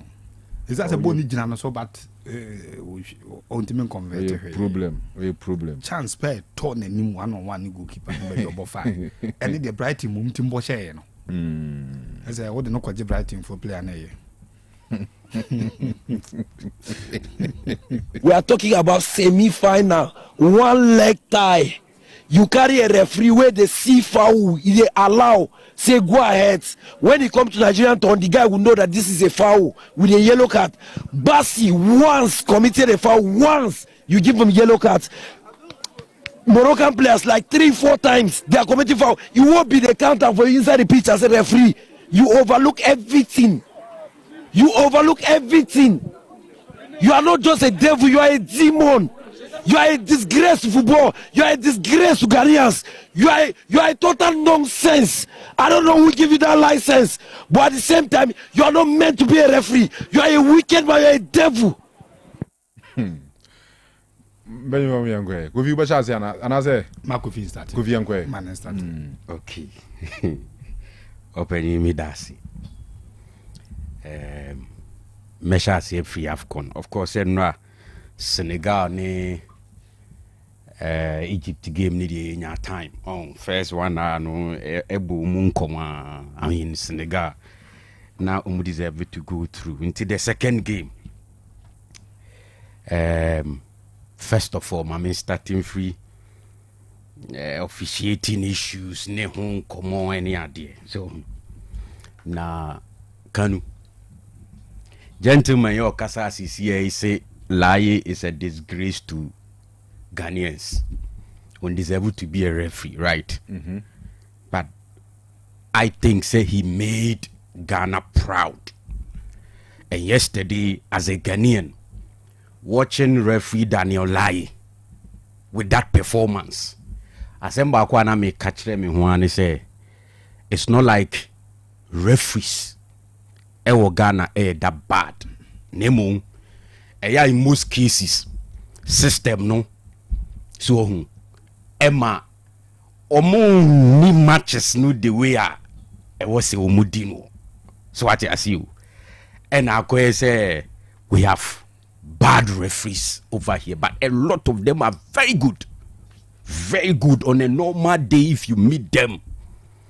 Na say BBA koso as expected. Atmosphere ni intimidating. Obi anko hu referee, obi anko free referee ni obi ani nkomo. You enjoy them. And that statement referee Daniel Aye made it clear Enra in that game. Now I can only say on twaso like this because performance na mi hu ye no a performance that can even officiate a game at the FIFA World Cup. And he needs to be consistent and stay like this and build on it. I was impressed. And semi-retina out of 100, member referee Daniel Aye 90 over 100. Anything less than 90, me for money da. They're excellent. They be crank away the be but who say human adentino errors kakrebi bantu koyeno excellent. Not just 100%. Not just where we 90 is excellent. And I say, oh, so me just 10%. Bro, so cra. Bro, excellent. Very excellent. 90 the bros because for any grading system, piano mostly, you make room from 80 to 100. The entire 90 to 100, not 80 to 100. Okay, second tier. Yeah, 80 to 100 straight. To 80 are excellent. It's excellent to the best score. And I'll give him the best score. So I'll share what's in BC in the number highest. A1 the highest. Yes. BC is on the end the one A1 highest. 2 higher. Neighbor. And senior highest, higher, high, low, lower, lowest. And I did intermediate referee no performance nedia. I was so proud because Dede Bebriba Nigeria for ye ni nyina no omuni one strong point. Aumbetimi de gina so aka say referee Daniel Aye was bad and now say Ochiti Nigeria. Any point be umbe raise bia I will give them. For example, Kevin Bassi yellow card no. Of course, Mijitum said it was a foul. A yellow card nay avoidable. But say in that situation, you who be most of the times in the game say attack at the ball, defender na trying to defend abeshenenim. Or beshenenim no wadinsa apim nebo. Or so try say or be chine free ni way no wako. So pinche in the end the defender ended up or the ninsa bunkum abo player attack and so it is a foul. If you disagree, say yellow card a 2 hasher, that's fine. But how about the first foul? The pulling of AJC, you know. Basi JC. Yeah. One shade them pulling is how say check ye pa Basi eba no di card in the right hand no. So Brahim Diaz ne Busei. To also so I tap petrapete to also saw the JC along the line. And a bass in a den in Sabun Kumuni ball, a ball name. It's a foul. Ebi a wobet me aka say was enkoma yellow card no was enku ifro. That's fine. But it is not enough to say the referee was bad. The second one, throw winner or Jima Morocco. They say extra time baby baby. But o masite no, o masite no nyina. Say o da bia say o botra bebrebe na wo mfinfin na coin no so na make. Okay, me say me no me kaya na me ka. In order. In order. All right. Yes. All right. On that particular occasion, Kanu referee born and try line. But you throw ma Morocco when ana Nigeria fa ball na attack. Good. So this is how it happened. A long pass to Bruno Onyemaechi. All control no. Ne nine enya control ni ye. Inti etefa so. What you say with a certain pace. And all try so obekwa keep the ball in play. Then the defender also came in. And no unfortunately for him no. So close so edo na ne nane sa pre ball ni field line so ebe top pitch ni so the to Nigeria in this case Bruno Onyemaechi. And all so the ball na eko. Then the referee signaled and told them, say, linesman a signal and say a ball not try line. He was doing this. Say, according to the linesman, ball not try line. So what you assume. And the players, minimum are now on that particular occasion. Referee kept giving them some indication. Say, magic throw where you throw at try line. For example, ball at try line. Antra. Referee see antra. Referee a try. That particular incident, the man here somehow in his even the Moroccans is all your action now. They are seen bone for bones about to say free kick. So no move so what free kick among. Meanwhile, it was the Moroccan defender and the call for a tackle. So how was that possible? Say over slide you be near Saje foul mouth. So the referee did award the foul. Very good. So the fact say Morocco for grand names and throw in means question marks are crowd. No problem. Kanu and these things it happens in the game. Of Even course, maybe va crowd. Of course, yeah. And you see, we must make this point clear. Game no. The entire year when me say the VAR ne semi-automated machine say baniade just to assist the center referees. Sure. Inti ade bi timi si referee no etimi ka say on-field decision. This is a goal. VAR force it from VAR. It cannot stand. Go and watch. Utimi kohe no assist na adwampa munya right. So linesmen are there to assist the referee. What you see? Until there are errors the bebem. But senye error too heavier. So obvious. How can you use that as enough ground say referee be a cheating? They are behaving like bad losers. And look at the way I would describe Daniel Lai. Me as a Ghanaian, I'm not being biased. But that performance over there, and Rana you one that we have to celebrate and encourage Laye and other referees to build on. Let's not allow Nigeria phone to just as we move kasa run from another one here as Azuri ye jefa utia no bobo ne to twene no yellow card. It happens. Can almost say we international makers omuntimi raise any strong point. For example, Calvin Bassey situation in the second half. Hakim boy and born in son. Who say this things a bit me so Premier League referees ni bit me je e bi suit me overlooky. The referees the rule is so clear on this say one stretch on sana man body na nya kese a. Oji penalty enye yi and that was the situation. Ba wo hwek Basia ohun ne left hand no na nda ne ho saa o. To no cry boy and he born is an what year Johnny. And yes, I was said down who said you would not ease no. He must be at a natural position. Yes, and that was it. But that hand was not like a natural position. Referee J penalty and nobody can fault him. So what yes, but Moroccans are not complaining. So as Azul you look at now one fan man who it happens normal. It happen can you say a big credit to me with because we didn't say referee man red card. But you na yellow card cranko. But what you see? And then Bruno Rafael Onyedika in the middle also Ejibo be free. Morocco even some. I mean we all saw they was so clean. So clean tackle. I mean. Yes. but Ojefa Utia Nigerian. That was when Iwobi Edda formed it in some bro from beyond TSA. You just have found it, and one of them. And then Moses Simon.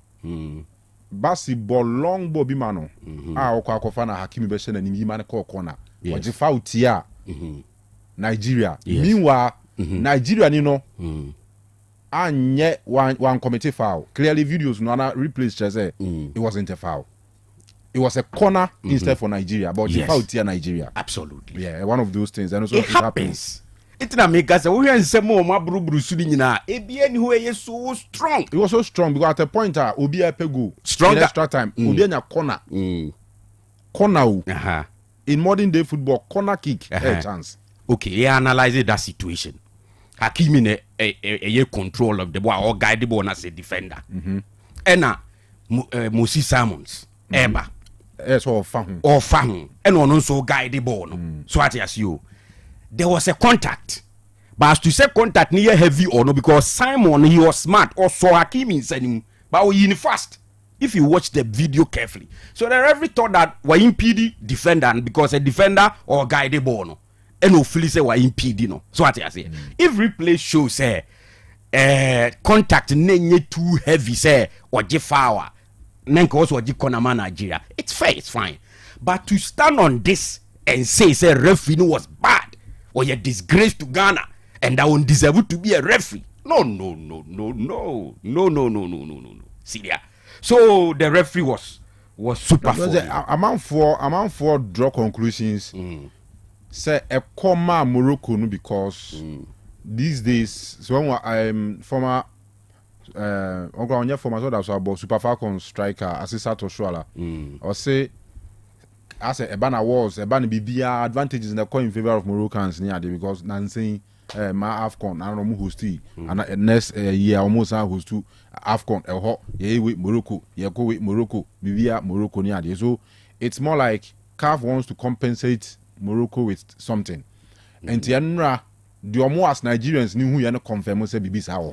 Now, are they being fair to CAF based on your hair? Maybe dear, to be honest with you, Enra, the better side in a winning year. Absolutely. Yes. But the make can say San your man getting baby on more. A be on money a so clear, be on ma lie you got them wrong. A nipa obey mistakes near here. But you see, say a consistent. That is where when people begin to draw conclusions on some of these things. Consistent to he like mistaking getting net doors no. There be Kanu mistakes ya muke bebre ya cancel mo. Referee our person cheating Nigeria no. Enka Calvin Bassey-Born wo be penalty. Se ka fa boni trimpo pass ye de Daniela you ko rob Nigeria. That ball obeji penalty ojia. There's nothing you can do about it.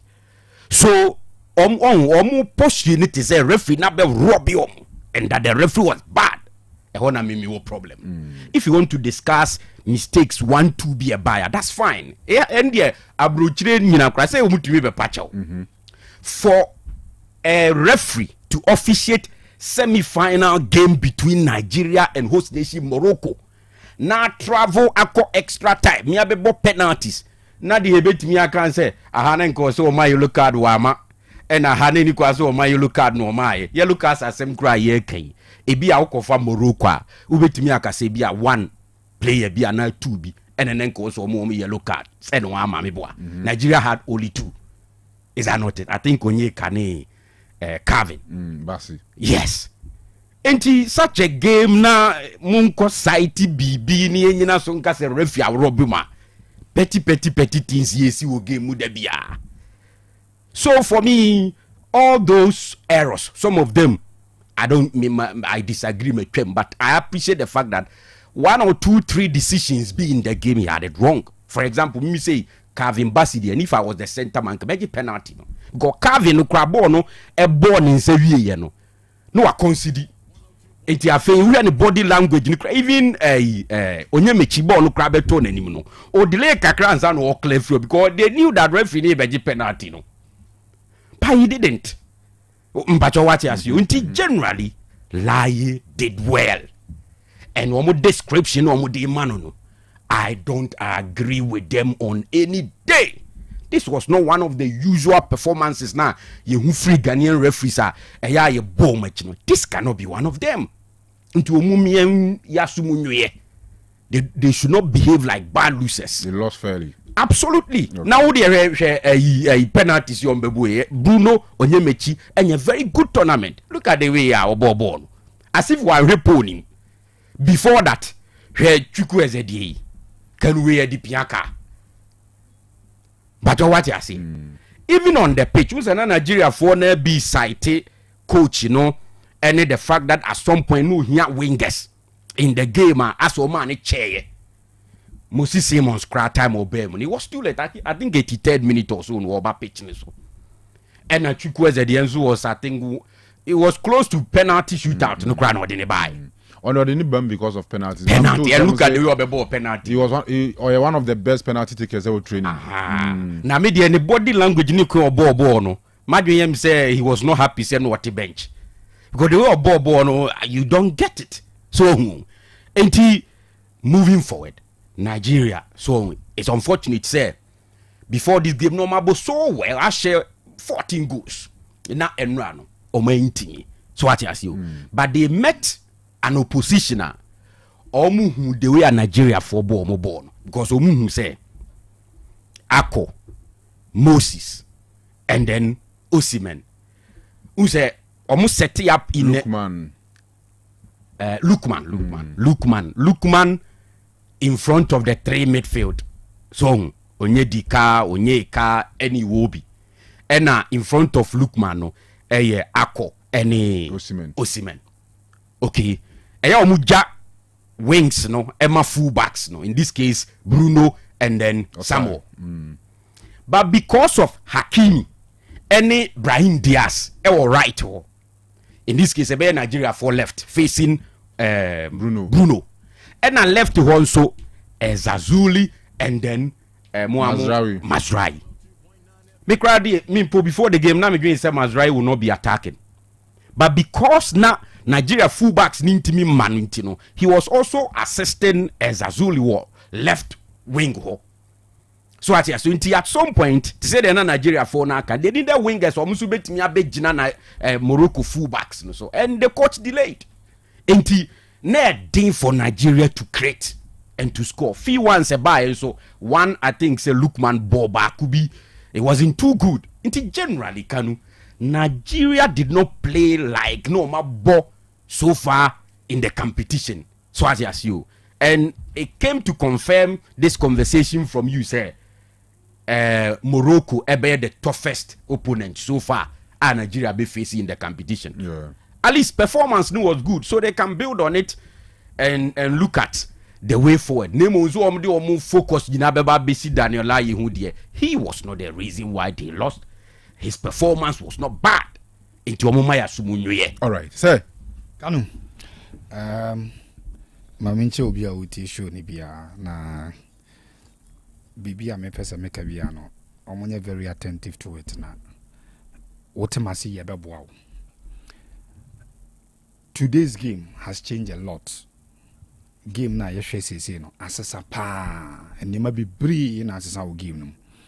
And because of how tactical coaches are inteno. Today the margins they decided games in Isra. A lot of teams need be margins on the decided games no. Yana Isra pa. It is such opportunities na ba. Na when to me and you soon year wow, and opponent and so no enya some kind of breeder bi ase no hoto kakra into today enyema ebia be identify as say referee edi wiawo ana say waboni trimpo so usisi no it may not just be go awahye na wanye ana ebia ye penalty bi ena ese nkojema wanye be small details bi aba game no mu a lot of teams they use very, very well. Interno, you be a game no. Decisions are referee be taking. Say the magnitude no son ana esano. A dependent on the tiano and the anagony and said you go bit me the eye. Patch all point na say. Sure. The tiano no. deɛ n'adwene sɛ na nka ɔde opportunity ne bɛyɛ no ɛna bɛkyerɛ no sɛ ɛso ana yɛ so a sorry to say it is not for neutrals to decide and I want to come out no to decide. Nigeria for no yes and yet opportunities are more access for no and a Danny game no but oko game numpa na hwe details na ka no hwe je nyina ye hwe game a yetime hwe no from the tactical perspective unim say one yellow card per it may change the dynamics of a game, especially when your DM or one of your center backs epic yellow card in a game. Then who say I call credit to the extent that managers need to quickly or to substitute player. No?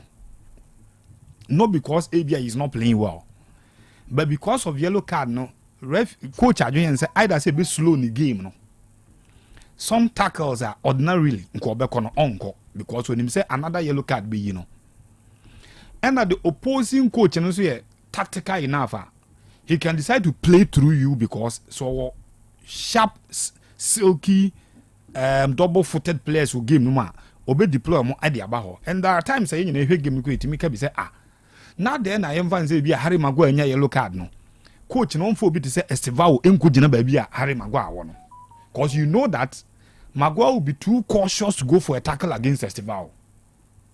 And Estevao also knowing very well, say, boy, no, Maguire yellow card no, will be so direct and ruthless against him. It is a referee deny a yellow card that possibly as a common player bina anqua. To me, it is not just like one of those decisions and a because a non-qua bit master game no. Ne magnitude no ne tension wo mu ne bibie wo ne bit masesa no today enra say around the same time na Chelsea nso ene Arsenal Arsenal first goal it was a corner kick and omo head the ball in the share omo second goal but time Ghana to Otec back on it was a cross from the right side e by ojeto one pam. The second one, I think, was a corner.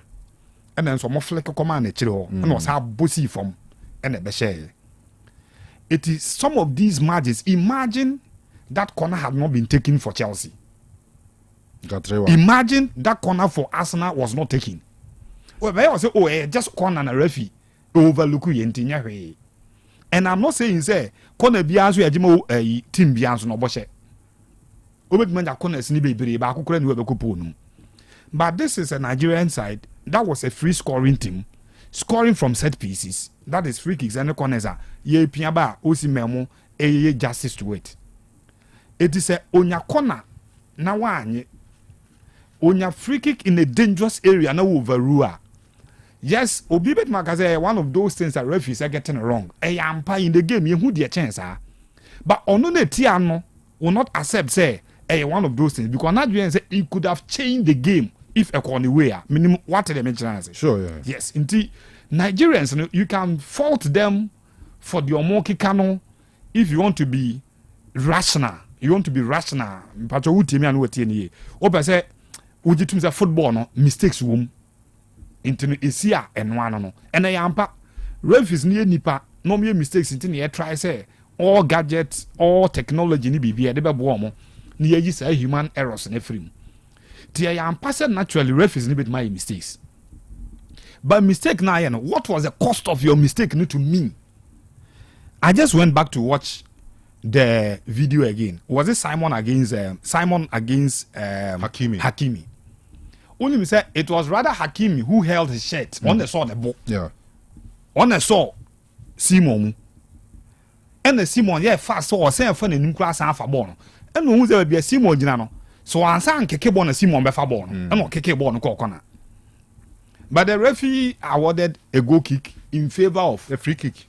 A free kick mum kura e de man Morocco mum. A judging Simon so no mum afa player no. There was one of a Ademola Lukman Jibo bi won finfi wa na o ye. Mr. Hakimi asobia sumno je it was a foul. Yes, one foul. Now, and Morocco nearly scored from that. Come on, somebody say go. Yes, And I mean, because some mistake na referee ben, what is the cost to win it here no? And you tell me as one way ya won Nigeria for na say. You may not understand fans no, and then some more can yes, it be overboard. But today, near mess, especially when two very good teams, Asia. Nanya likely so bit match be ba kuti mwana the bona kotoneti mwa. Some of these details in the game are very, very, very important. For example, how he find basi unim say referees today. Who challenge the referee decision.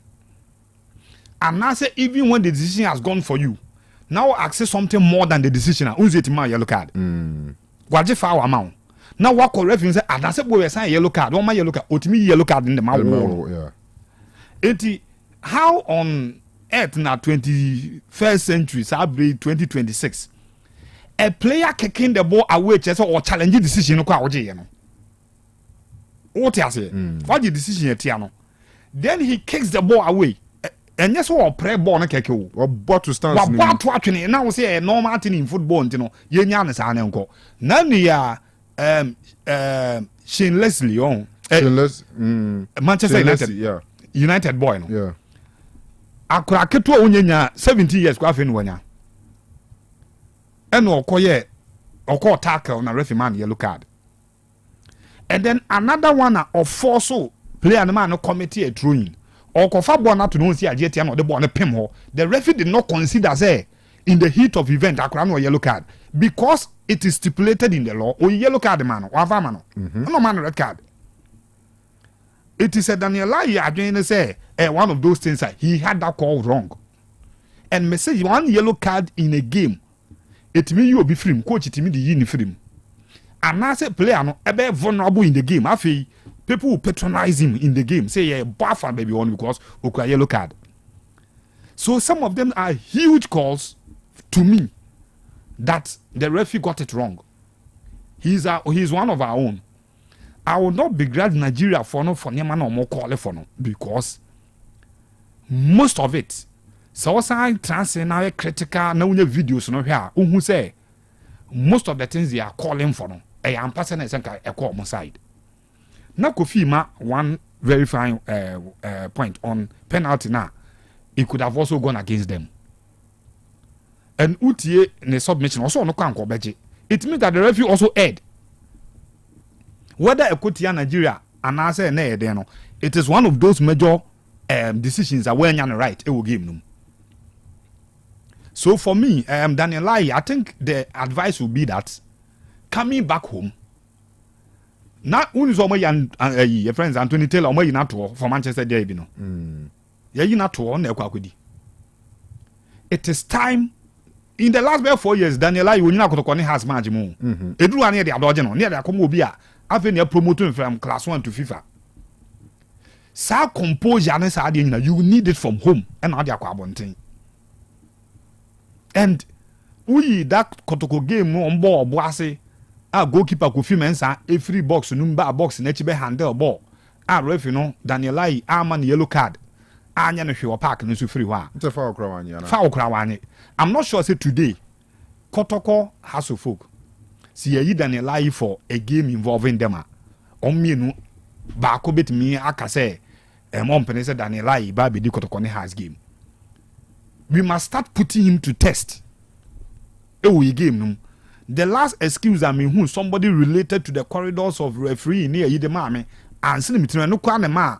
Sorry to say I say mebo anyo ade no mo yen say he's our best referee so we have to protect him because Kotkone has matches no unya calls wronger throughout the week media for never can once say FIFA ne CAF be hu say referee na ye man the games wo CAF no kran e bia wo mistakes ofie.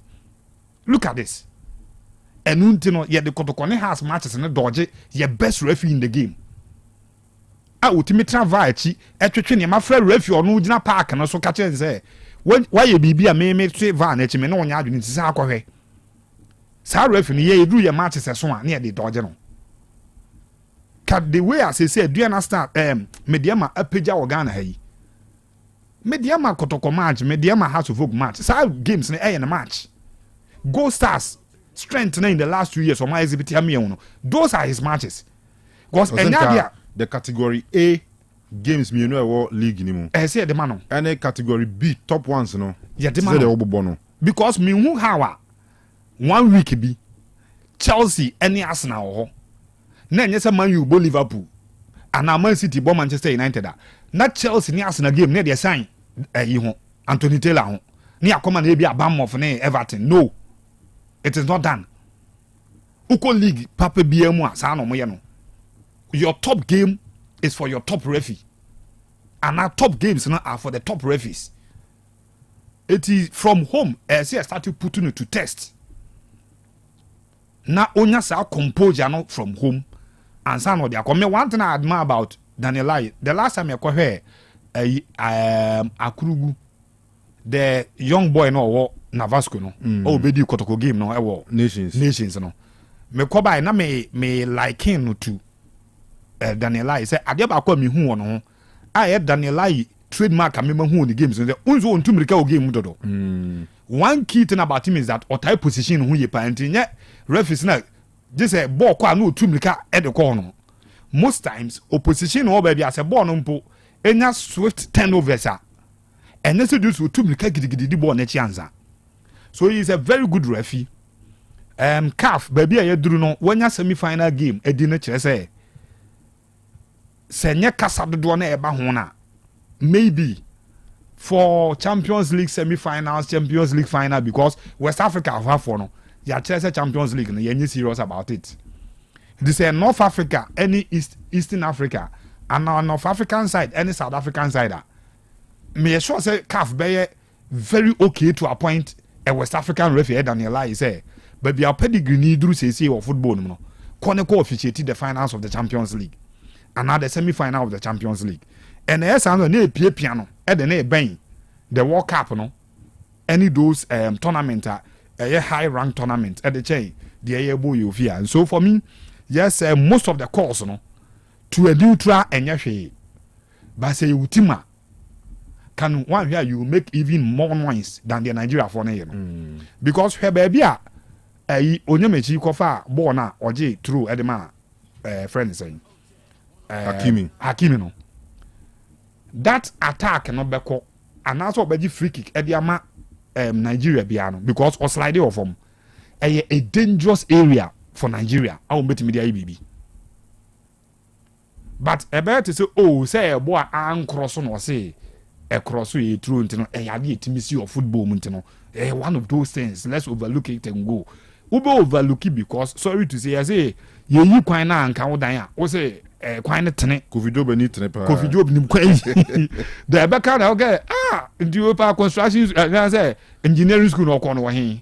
One have over question COVID job and then the certificate come or day in the Juma because I cover baby out there you see. So Nigerians when we no can say yeah back at home. Yeah refino, yes on sorrow. We may have disagreements with some of the course no you know. Any ABI you can cite one of those things in Nigeria for you know. But no say if ye near wu ferry and who say Daniela you could in a game num kokodi ye e wo honom. Dear my young friend say some of those calls ye neutrals into you want to be normal. And they am to say in games ACC you who shed pulling baby refis over lugu. But the difference is that se kukure and am treho. And will be to say Mazra will be edible son on watching a shirt or her. Refi bit me overlook yellow card because ABI from Manchester side no crana. Chelsea question or J Bonnie free kukure and them. But when it is a direct attack, no pollution, you will not escape the yellow card. You will not. Plus, never be crowd or who say, O Puli and now no prepare not to say yellow card. The referee friend no no yen say the channel. Brand never yellow card no yin say or jitum say a yellow card or the famano. But a be on anti about honor on because or be now on charge yellow card no down one about his number bona. Was I be do side to obedia to say a yellow card. So for me, then a lie quite a good game. But some of those calls no wrong in internal. I'll still give him a pass mark.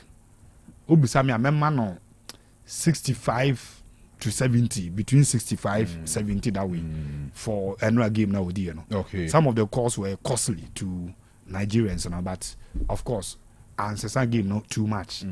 Ebia wona abeka say na a bit masesa no. Yeah, maybe the numbers I'm chance. No, that Nigeria for no make these commentaries because of this perceived calf any Morocco and near manu yempi omumura mu omoji biache sese no mo te Africa nim and those things no. Yeah, no me crime just say Omayama I overshadow the performance and Morocco for than the DJ we are seeing now. I mean, send a Morocco born in Rano. Africa as a country be a person national team ball is a Morocco deal. Now you for no Algeria for saying. Algeria for the more but who was in Nigeria for even anymore. The DBI can almost the Algeria for the share and count down as yet. Say Nigeria about Algeria. And we na no complaining about officiating. And Nigeria for say Nigeria so they were making noise. The same thing. And then it says Candy Cra mark your the mark coaching. Pass mark. Fantastic. When you B plus fantastic. B plus. Until the referee was not bad. No, the man when the man marks and say assumptions now in Nigeria and you bit my and non committing the IBB. No, but seriously, the shoes of Nigeria for now. Yeah. Also be offended just like when we offended because we could on side. Yeah. We in the free why be the neutral perspective. Yeah. Ghana and the ball and BBC. You see one thing about Nigeria for us is you started competition now. Won't mean a single blame beyond Nigeria team now whether coach or individual players and also will be. And your man well. And your man could do semi-finals. They met a tougher opposition and lose ye. Blame the best team in Africa. Coach and him can change the coach. Match if you and our players match the one year almost ferry because of the players in the team now are here since the group stages no. Until the only scapegoat a referee. And obviously before the game you can say because of Daniela air Ghana need to know. No some match human errors need to imagine say Nigeria winning match. Enka Morocco force beka say yenya penalty referee anyama West African neighbor wakodia man nkrofo Ghana and Nigeria jollof for wakodia mo wakodi jollof so it was avoidable cap no senka to some extent the other game no crown or the bema lie here nanko Egypt and Senegal no nanka will be full Freddy way but what match no match no there so what do you and them and the amount for Nigeria for na mo so ma lose ntia nti fu se Kanu penalty shootout no senka e come Nigeria nka on be ba be site sa true in yellow card obi any winning match as I complain about officiating ebi mutumi ka rare ebia na de be mo in a game I will pay 3 goals I qualify now say 2 and when your qualification no and I because I share 3 and the call penalties near you are free. Then you come back to look at errors. What you say? Nanke bit mama na 4. I avoid the penalties. And you know sometimes it miss it here, but Messi Govi, I run on. Edo say new lame one. If you want to be very neutral in a game and analyze it, mwa kume ni mwa Ede ye Ghana for yakume ni yakume woman say Ghana ni ne kujina mu. And that is where you look at the angle no more than so obeshed the Nigerian spectacle no at the away game no. And me say and no game near here between Arsenal and Chelsea no. 3 goals from the 5 were from set pieces. 3 from 5 goals no, were from set pieces. It would deny obi in the set piece any dia. What you say just normal. Who say any goal no share any anye. And you say bia obobo to net na referee so onye what you say as a game ye nwia obi ye nsisi obi a normal thing of football no. Of course na trouble ni wono says Nigeria for ne say lie evia womo no a disgrace to He doesn't even deserve to be a referee. But me say me a kafa a final Sunday me the bema like Daniel Lai. David. Come the bema na manedi. Kofi, sorry to say it will not be the wisest decision. Because one. Obedi. No, one. Morocco for no. That perceived Adiana Wabontino. Kofi, we cannot say people are not buying into it. People are buying into it. Especially when Utiminya some small issues they said in Nigeria for NB. Number 2, Nigeria for a very loud on the African continent. Akoye ni say no. Ombenya some of the countries who even feel say as a Morocco ye PAP omododo to back them when they create that narrative. When they create that narrative on social media. And Kofi no, and you know credit. Crazy will be a PPA Morocco. Their performance, they do my bidra. Oh, they have a very good team. Kofi, hey? Yes. What follow game yesterday? What follow game? I'm surprising me. To help a good team. And you will opponent tamana too clear. Yes, I am marketing to Arabia. So person boy a very good team. Oh, opponent no. I say ya sliding the player. Still a player now on top of oh, chi. Mon fa bon mreche no mabo foul. Waje foul na amount. But you so want to complain. Okay, I say born a foul. You know, could be same as Nigeria for Nyabobi or Mode Kono as a foul amount. Until those Abia young wave play on the team non kono. But Mekai Penibi, Kotoko Penibi as I say, ref your person we are pano. Sada no fouls dodo. On a Jeff foul dodo the amount. Who take you off for foul?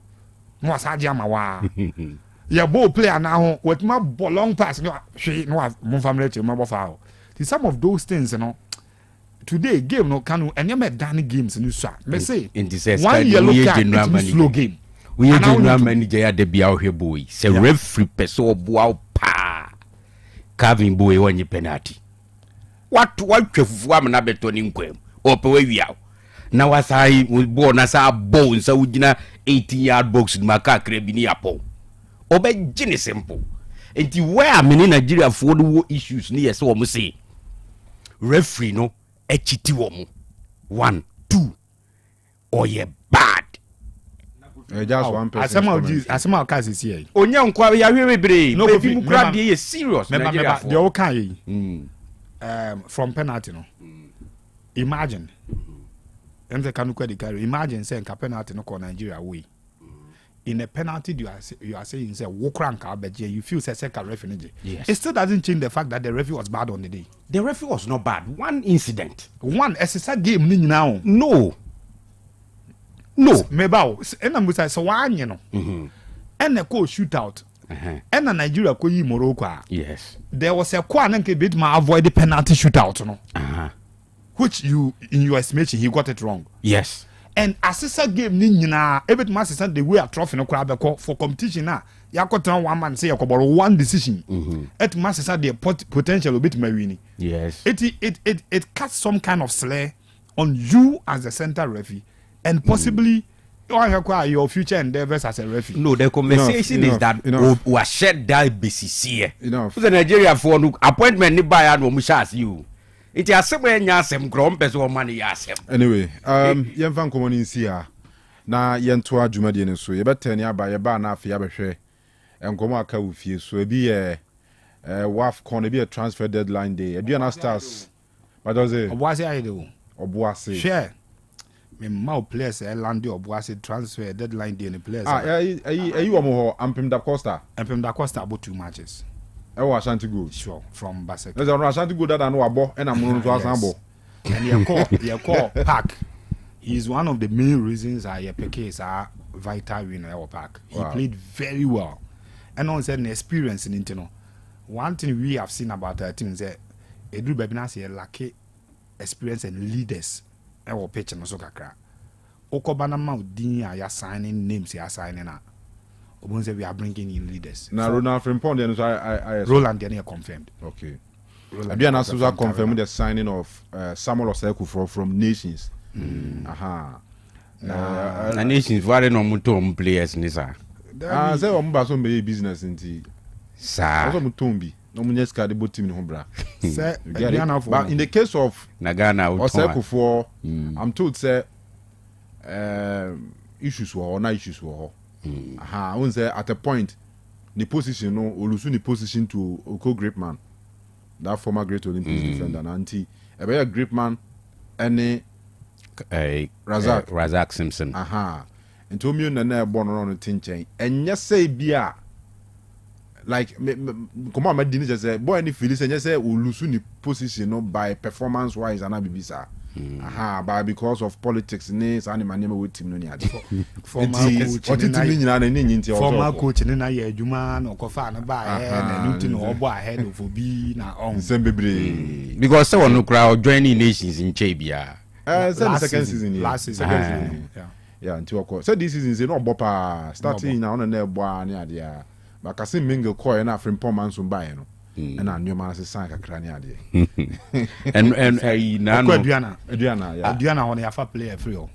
Hey, as I go, 2 days in the agent to be so frame, you know, so pay or beside nations play a be so once.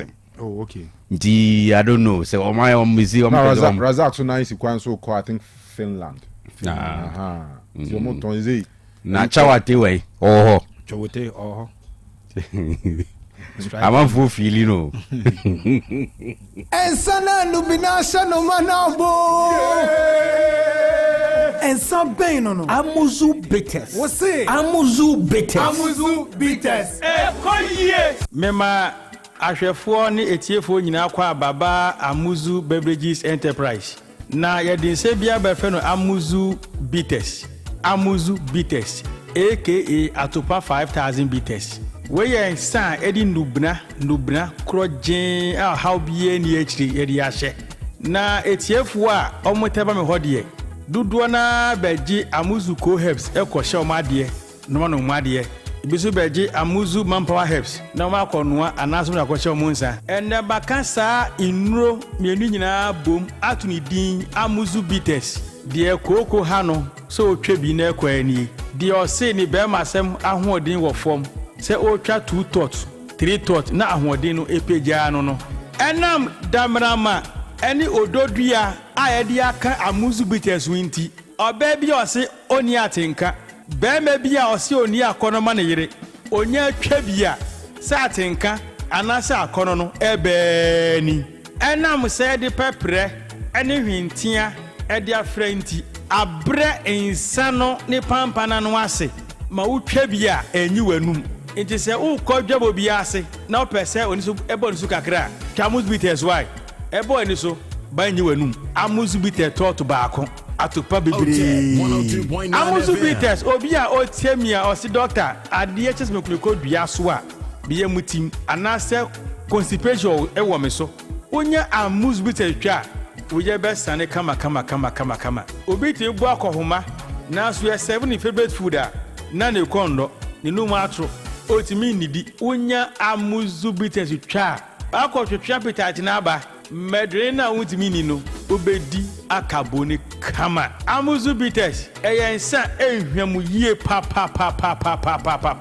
enam se nnua na ye de afre ma hoodinti onomu a tipa bia ni akire se metwa Amuzu bitters re menye hangover bibia se ni ho se manom Amuzu bitters ma ade achi hunam ye me ya dabi nnua na ede ahyen sane nnua emma nipa hoodene ma insechi how setipa ye uhubi insaburachi how se memuai ha menye hangover no me hubi we ya insa minya meka kudro so a menu akukudro so a menu mu how bia ni akire de otiamia onu bitters bia mu a no dano se na twa Amuzu bitters na yede beba oba bia otiamia owo menstrual pains obuni se obre pa no onom Amuzu bitters mesebu so mesu a be ko fichire kama insan ya meka ho asem ehu nya dene ne buo so nya dene se dodo pa na opetu dia no aba santasi apampatia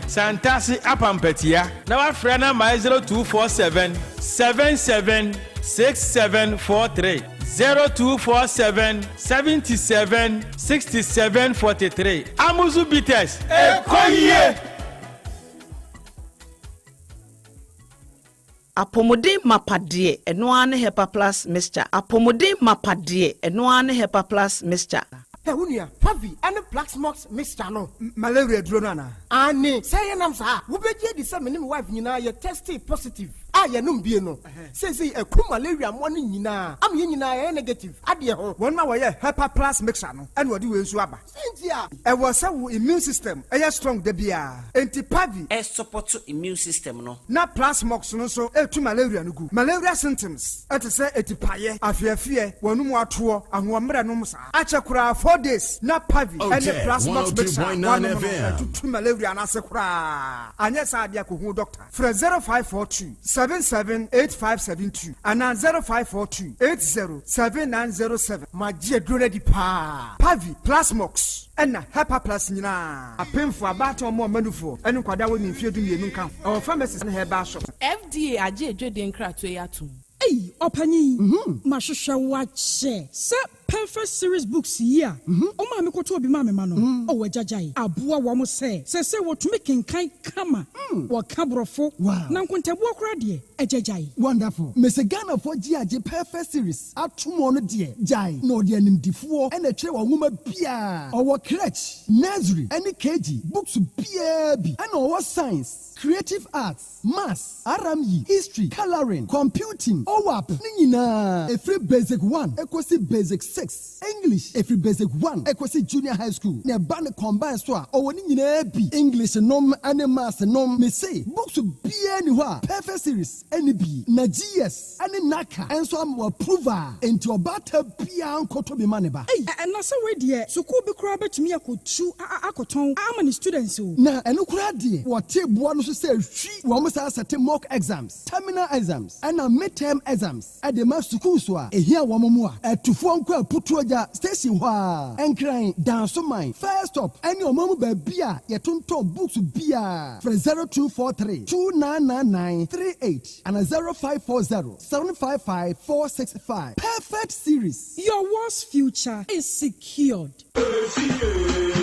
Ago NPP adishima mamincho kwanya obefa so a obetua woto na boama manyuko na gina ne naso ewo sikasemu ye wonyi mu nan metre 4 categories: bronze, silver, gold and platinum. Busumi bia bronze members ebetua 2 Ghana cedis, silver members 5 Ghana cedis, gold members 8 Ghana cedis and platinum members 10 Ghana cedis. Ebia won fasodia etechi metre benefits nani piano so simple but star 920 star 270 hash ai star 920 star 270 hash net them contembrantem emuda ho fine esanso ye convenient NPP she Otec 102.9 FM.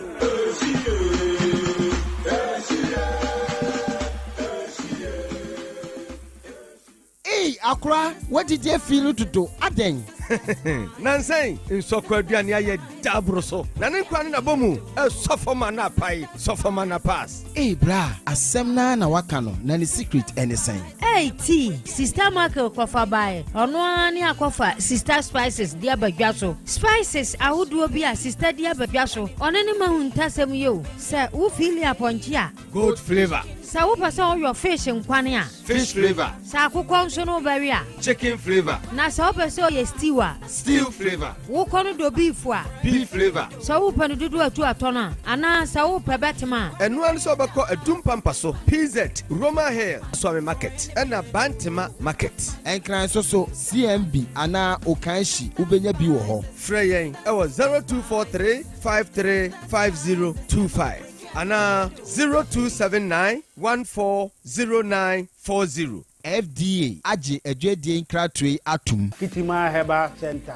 yana yakofa pada nwanwaso bi aba esa yalewa ebiti se chlamydia syphilis oba ya wona ba wi ase pacho na se be bonka be ma bi won so a be pacho wono ye wono ba wi ase no ne be ma ye ketua bi obi so ho a ne de ye low sperm count obi wono ne be ma no bukura akojoto wo hania stroke hepatitis B cancer stomach ulcer obi de kidney obi de ye nakuma be pacho obi so wono ne chiri kasa ye ne ya obi wo hono mo paawo yare bi tse fabro esi no kwai yare bia me fin se wante se mabodin bia no me pa chawo ni nyina ye kitima heba center oba e betima sama kitima heba center ye ya adwuma eda adwuada akopem memen so hwehwe ye na obehu ye ewo Accra anase Kumasi abu akwa sepas ofre ye number na 0246 91 47 17 Accra number no so ye 0541 238942.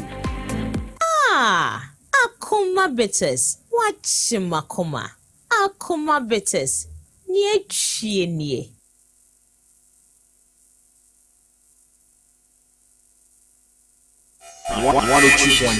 Otec Sports. Otec 102.9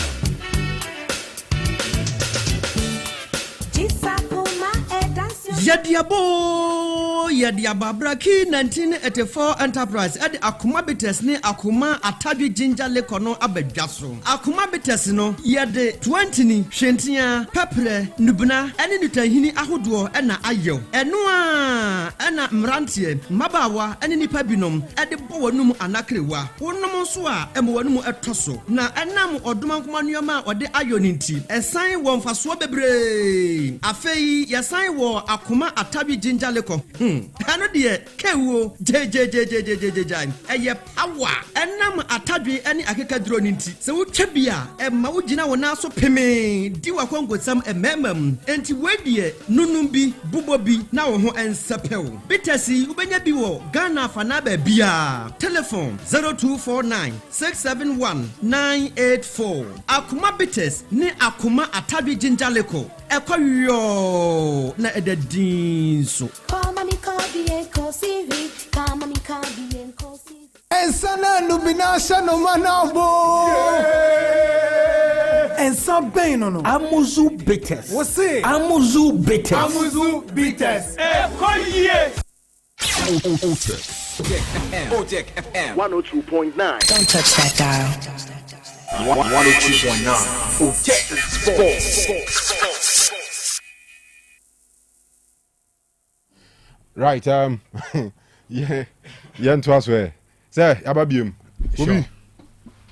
My inquiry. Aha, say we no cry, say Gaudi Formans on. Okay. Say ni paka power from ya dia. Free na man de kwdia ho de beba. Bronya ni na die. Kapane wo fom ni nyina no. Afi ani bronya die papa. Unya message bi asini akapano be crossroad times the audio. Ogo fani. Some message no so say be beba. Nti akata chief wo mu messages ni bi nsu. So enti yento aso. Yeto aso de ani yeto aso ewo sister foods o masye omne de sister spices aba. Obi entie ni ye no obi antobi. Spices no enu anie. Uja we hokoto fufuru bia utimi ko fire de ba ema e de how pi bro enti bo modern ase obedi de ye purely natural. A chese o how bi ani e che no sister foods for na de aba. Sister spices ope good flavor e wo ho. Ope fish flavor, ope beef flavor, anase chicken flavor, ne stew flavor, ni nyina wo ho beef one ni nyina. Ope bia obenya bi. Sister foods de ne ye nti pe sister spices ni bi sisia na waduane mu nyehwam. Enye de wabra wonyare. Ope bia mesrew. Okọ adum pizza ta obenya bi. Pampaso bi o Roman Hill obenya bi ato. Okọ Swami market wonso bi ho. Afi Bantama market mu amu ho. Ene mo amobe Bantama ni nyina obi anko Bantama market duwa no abisa se ope sister spices ni bi enye na kra mo amutie am won kran no nso eya na modum ani achi mo kan hia na se CNB na afi waje ode sister spices ene be ma aduane na ye de na ye ho nso aye din ope dodo a 0243 535025 0243 535025 and 0279 140940 Sister Spices. Indeed, a best spicy up with you and I'm na de kama. Sounds so na favor natural health care so yen so dear. E nemu yare nkwa no mu ye adwuma o ma we dad wo mpa Dr. Favor ene na pamfo ho a o mo twen nti so akote nnam yare bia say ye white ma ni meme nyina gonorrhea na ye krankro da so obi ho ane de ye syphilis nti nnam yare no mesre wa o de beko Diase Dotty Bola Junction ho na Fever Natural Health Care for na omato mo boase ahwew kama enti simple eba nkoma one Dr. Fever nkasa number is 0245378255 0245378255 Fever Natural Health Care kona kosa ho yare enemu yare nko eye hu ensem ena omohwe eye bibia kama so hu enti kodiase Dotty Bola Junction Dr. Fever wo ho sanso na ye kodigwa ewa abapa mall Ghana's biggest online shopping mall so hu ache se omuton no mapa ne bo nso da form enti akọ Play Store ko App Store to bo ase type abapa mall na download app no to phone so boko time bia okoswa no order ade bia opeso to bia within 24 hours on be deliver their bro a problem bia mechi abapa mall enti obi ohon man no per phones or per laptops or per kitchenwares and na say air conditioners or per washing machines ni nyina no ubenya bi ewo abapa mall mo amu kumase amutie ye obia nkota for my 3 abapa mall eben sakasaka park udruwa no abo awrem na fi ade a opeso to bia no ato ebo ni da form na quality ni nso de ewo soro pa website www.abapamall.com oni abapa mall enidwa to nuoma wo ho na unu ho da mesrewa eya no ato bo ase afre number we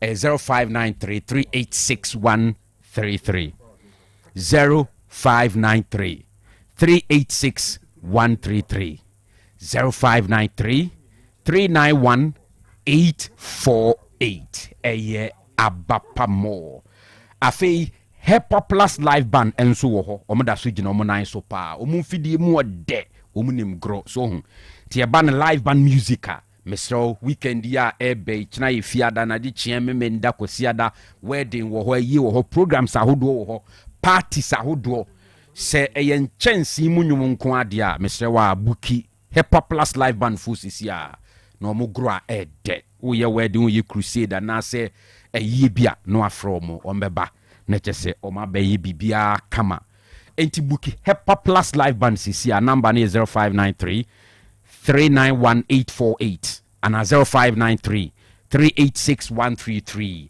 Hepa Plus live band enono afei the fearsome 3 Hepa Plus Pavi and a Plasmos Ebenage Heba consort for and free o madnu ni ye papa Dr. Eben say we for general well-being Hepa Plus Pavi and a Plasmos your friend the fearsome 3 and chenyare eboa emanipeduano honama kwa ne baby agina ne nan so pa nti da bia no bi entwe ma yare no emmanua nsa no watu America akopebi so ti abusua obia mabi men wo fie malaria tu as infections awdo yi free ho afei typhoid ene obia honam ta tutuo mesre wadru Hepa Plus Pavi and a Plasmos o kan mi ensa bomu a no anom ne kama oba bia woni atenka bubobi no atenka ne beba ukompam na odi agra wani beje fefefe be manso a waye mre eno ani se obekan remi ensa bom Hepa Plus Pavi and a Plasmos wi a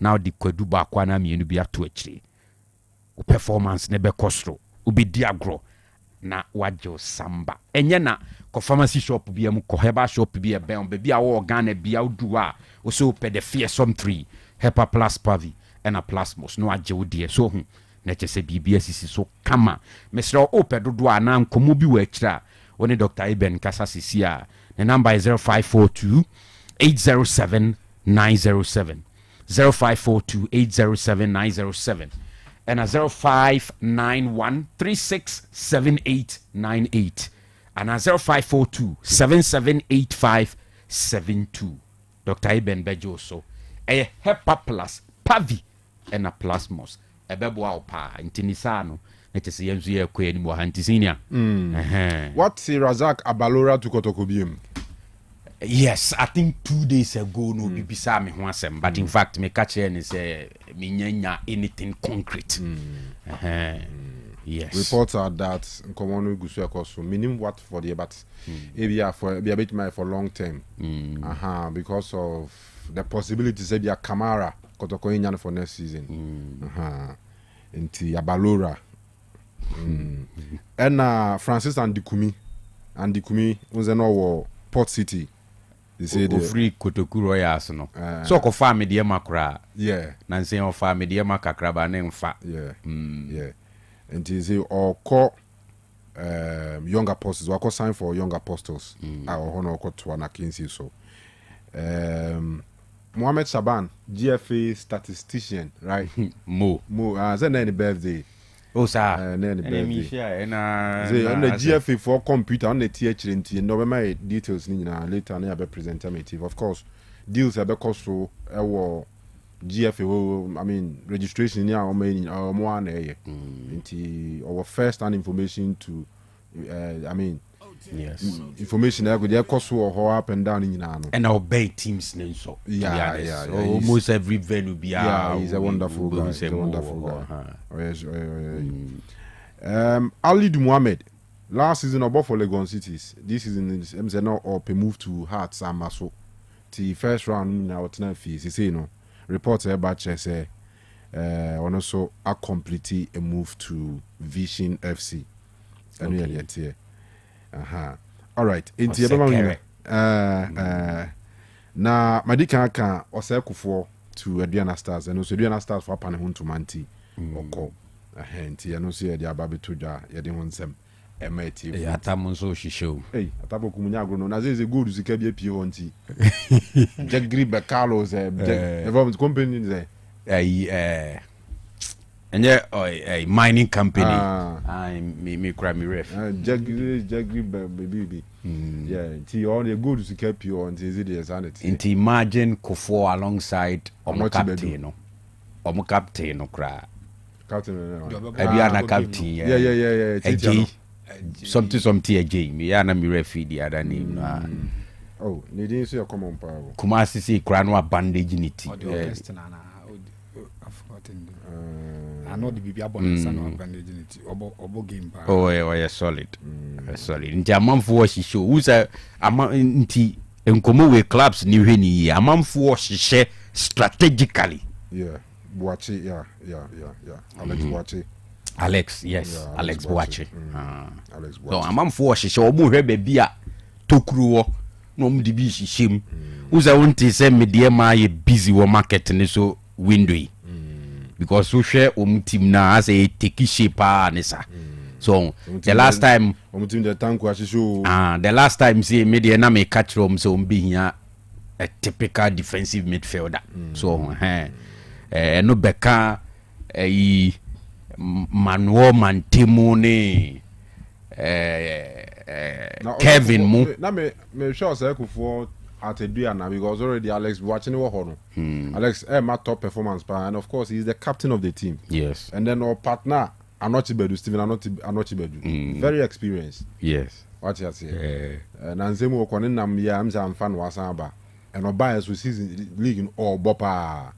So how our Akoto breaky into this defense. This will be Aristic about three back there. Aristic you are a fan of three back no. Anyway. We lawyer Lucio of Latest Film. I'll say what an analysis. A teacher's analysis indeed. Kudos to Seskan. All right. Can we all agree that Daniel Aye is the most hyped referee in the history of African football for a single match? I have never seen a referee receive this much attention before, during and after a game. This moment will be remembered for ages. Even before. Yeah, before, during, and after. Ashraf, the free Kenya say, Abre, no. Now, I'm a cook room for it and Timmy and Chia, I'm opening yaw. Also free and then a bushia, yes. Ne papa, Nanako say free. And then a wife, a queer also free. I'm a cook room, the M said, I'll see a pedacron here. Trip. Even if not return Jenny Crab, but the original minister announces, say, from more penim or come and cranzo kwano contractor e back him this week. This week or the next week. On my yes aside. Long overdue. Enye hono nkwa we say ba be boy bu akwa die ni go hanu tre bu akwa kwa won so senior fa lenkon for ko ni nyina. All right.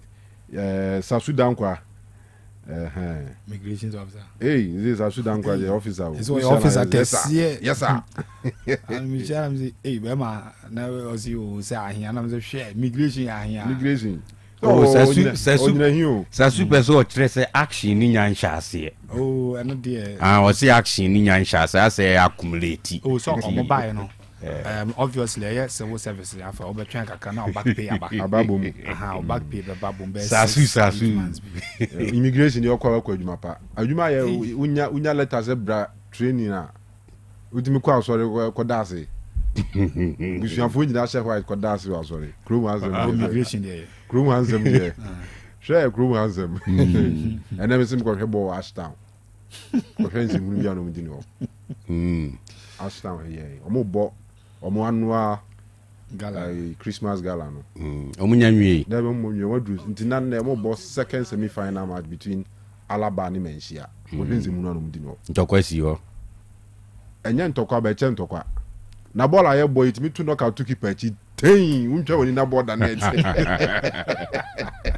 obdi o man ka referee asem ave for do there was a me dwane free because sa Christmas then na ye tuko wi ma na spread it e no ma sha se to no mo de kire nipa so park no so me kra de ba bisa na ya me mpe ho ko mo nya nipa dom we aba twa hia hwe mo bo amopamo mo afi nsuo no we mo to nsuo sa tita ni se scan you be wana wani ayifo no kra de bibia afam omtumi de fam se enu ntina I was so disappointed so disappointed police bandesa anema no so disappointed just here footballer holding and football your football down your community football until some team organizing nice event be say na most money yes na I star boys in the ball no more born ho no tinia ball see aprade say we be enjoy football no we mu share na we mu ate tutu afi near two near to knock out near two way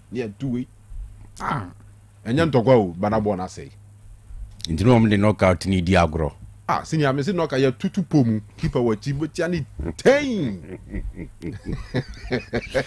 abon na na ana no akra bi de ba ku bi tu machi blast ye ma me 10 ye no awi yanka Hamza di ni bi bebem ka do be guru so butu ai Gazali na no ye Gazali sorry Hamza we die anyway and then I draw for the next WAFCON no e course me che women's AFCON no ye bo me man dey we ya man dey ne ba beto so menim so full draw no picture ho na dey ato so but Ghana dey nya group D enya Cameroon Indomitable Lioness enya Eagle Eagle kra ne ma feminine be there Mali and a Cape Verde nti se Cape Verde me man dey blue sharks and man be green sharks all right so Ghana nya Cameroon Mali and Cape Verde all the same group tournament ne be san akoso Morocco biem Morocco for the enzo mo anke ya so be sepa 7 ka abo bi achi ya kadada na Black Queens coach Kim Lass and wode enkomo aba afa draw na ne ekoso any the Ghana yinya me the full draw ne baba mo hwe the full draw no ene da so no yenti head coach na answer. No, I'm looking forward to the tournament. I'm happy that when I came in, I think we were number 6 in Africa. Now we're on number 3. It makes us top seeded. In the end of the day, if it's going to help or not, I don't know. We're going to face another 3 really good teams. But like I said, I'm looking forward to the tournament, and we will push to do an even better tournament. Okay, so young coach, no. Now full draw. Group A. Host nation Morocco. More rivals Algeria, Senegal, and Kenya. Group B. Bayana, South Africa, La Côte d'Ivoire, Burkina Faso, Tanzania. Group C. Nigeria, defending champions and the most successful country or WAFCON history. Omaji 10. Ghana G 0. Nigeria, Polo Polo of Zambia, Egypt and Malawi. Group D, Ghana, Cameroon, Mali and Cape Verde. Sanity. Now, your former coach, Mami Nora Hotel, and our couldn't come on and Central Fubusan and say, oh, when ya Ghana,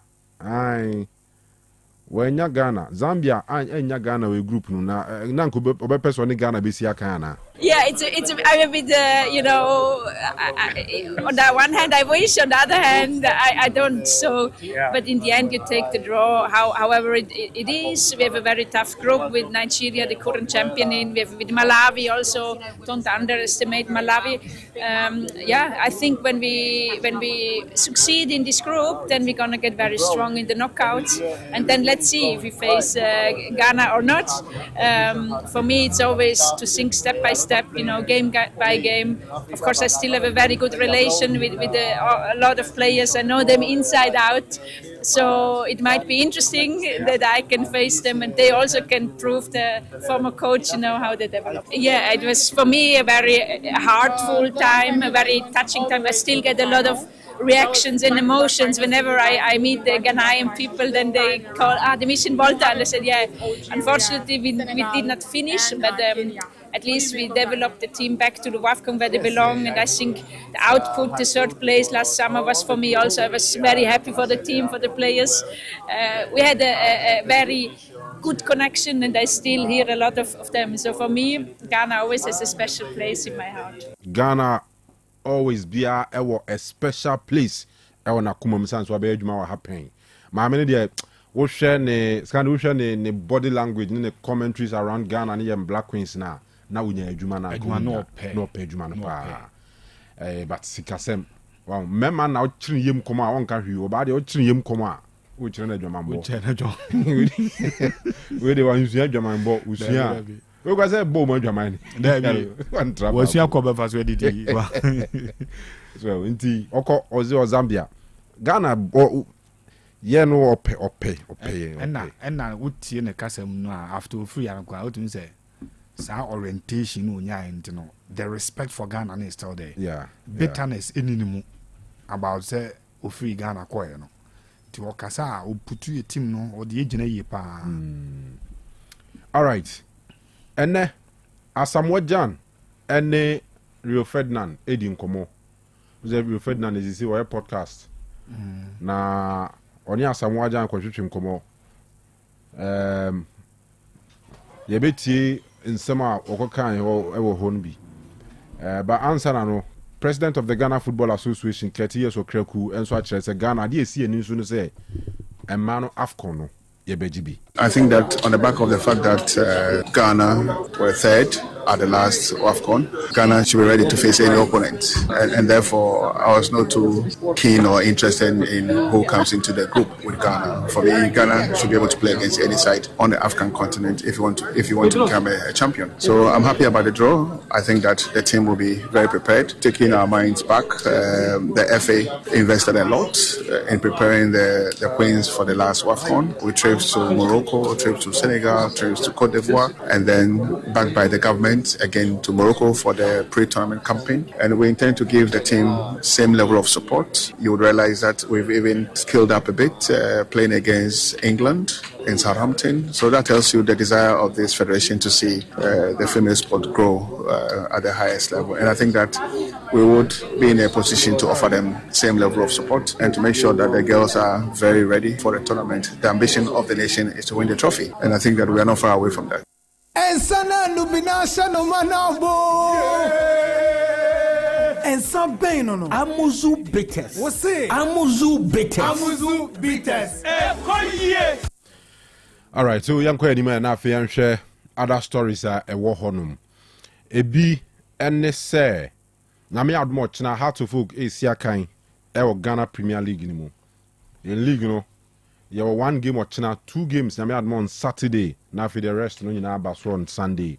Referees appointment for the various matches ni nyina so aba ti the home komo to so bahas nanse omene Legon University of Ghana for ni issues kakra about facility na has e use bom home matches no omche se na kadada bi ni ade bebre wo ho Emma Empo Enrechi NCC no issue release catch Legon for say massa the mokano chesi ntwia am megugu yanimu aseni ade a but opariado actually say enkomodidie akoso amanse die adwebre. Dr. Bello has been somebody that we've been dealing with for this while. You know, with bad relations. What we are saying is that they should something we have done so that the match will go on at the Legon venue. Once the reconciliation is done, then we'll settle it. Because I know MD and the general auditor that they have responded to them. Then they will be able to say yes, so that we'll be able to have the venue to play. We'll be able to play our game there and we are outside the afternoon.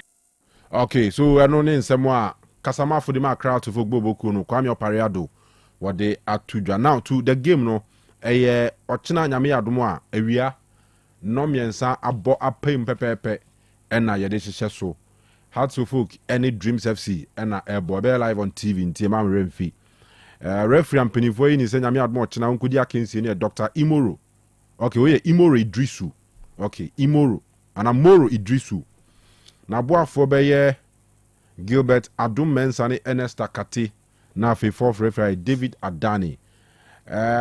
Pretty much reactions about from two coaches no ebeti first Winfred Dormon of Dreams FC. Yeah, expecting a very tactically organized game. Yes, we have a very decent experienced manager Didi and to all respect to him.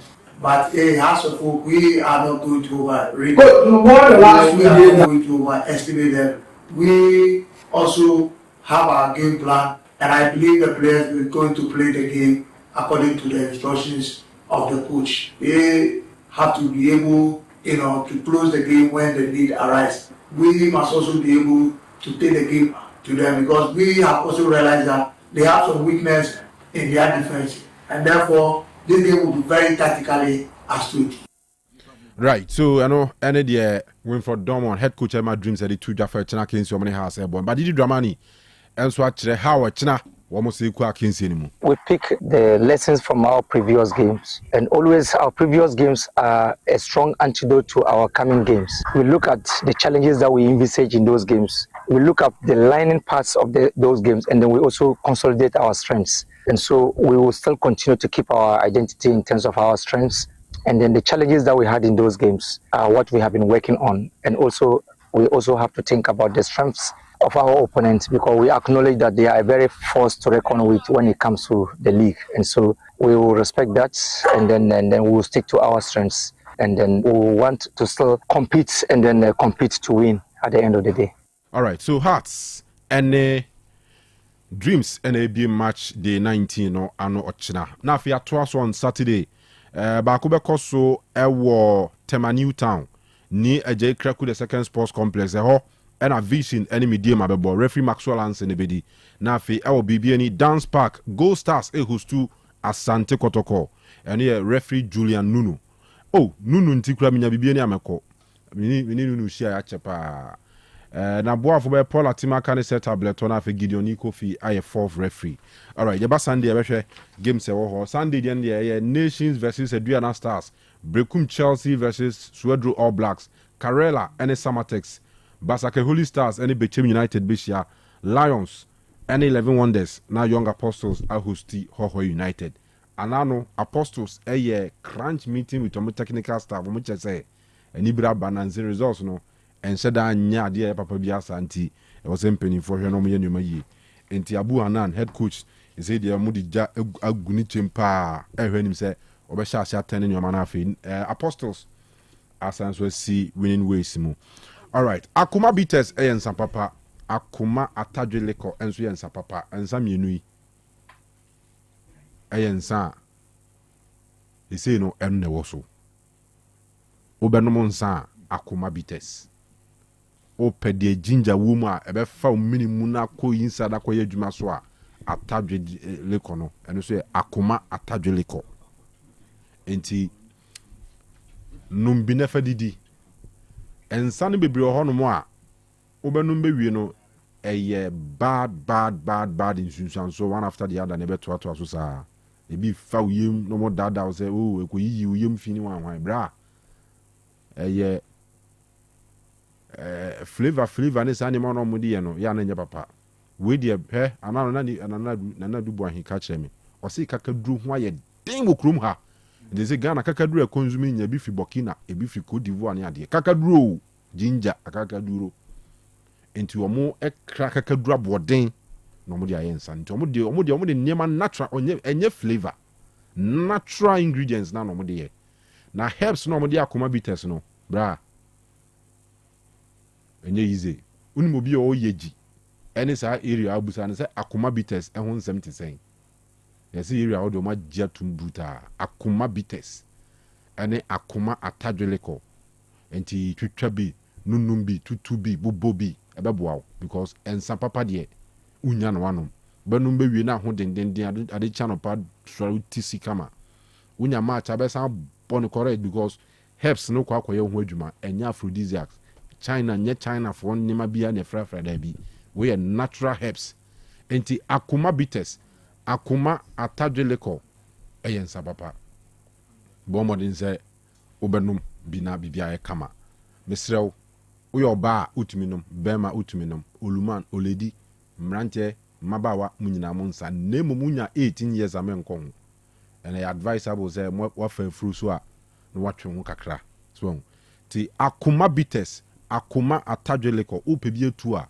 eye Black 1984 Enterprise for nsa no adwuma mo esre so eye omo telephone numbers here 0249 671 984 0249 671 984 and 0245 105476 0245 105476 maybe a ton sa Ghana have bia akoma bitters enyana wo pretty sport and apa bi na wonton bia wakachi sanity kobi mom yankwa anim na Asamoah Gyan ene Rio Ferdinand comedian na bebre one of them will come about kwa fa so free Sunderland was deal ni buy no na kwa say Sunderland for na person or because na deal ni ye ano no Asamoah Gyan no say na adwen nko because mo the loan initial loan na buy into so nko loan na baba ko do you want to say hey say krum ha de ena okay o say catch Sunderland for say option to buy no ono trigger nkrofo no ntono no nko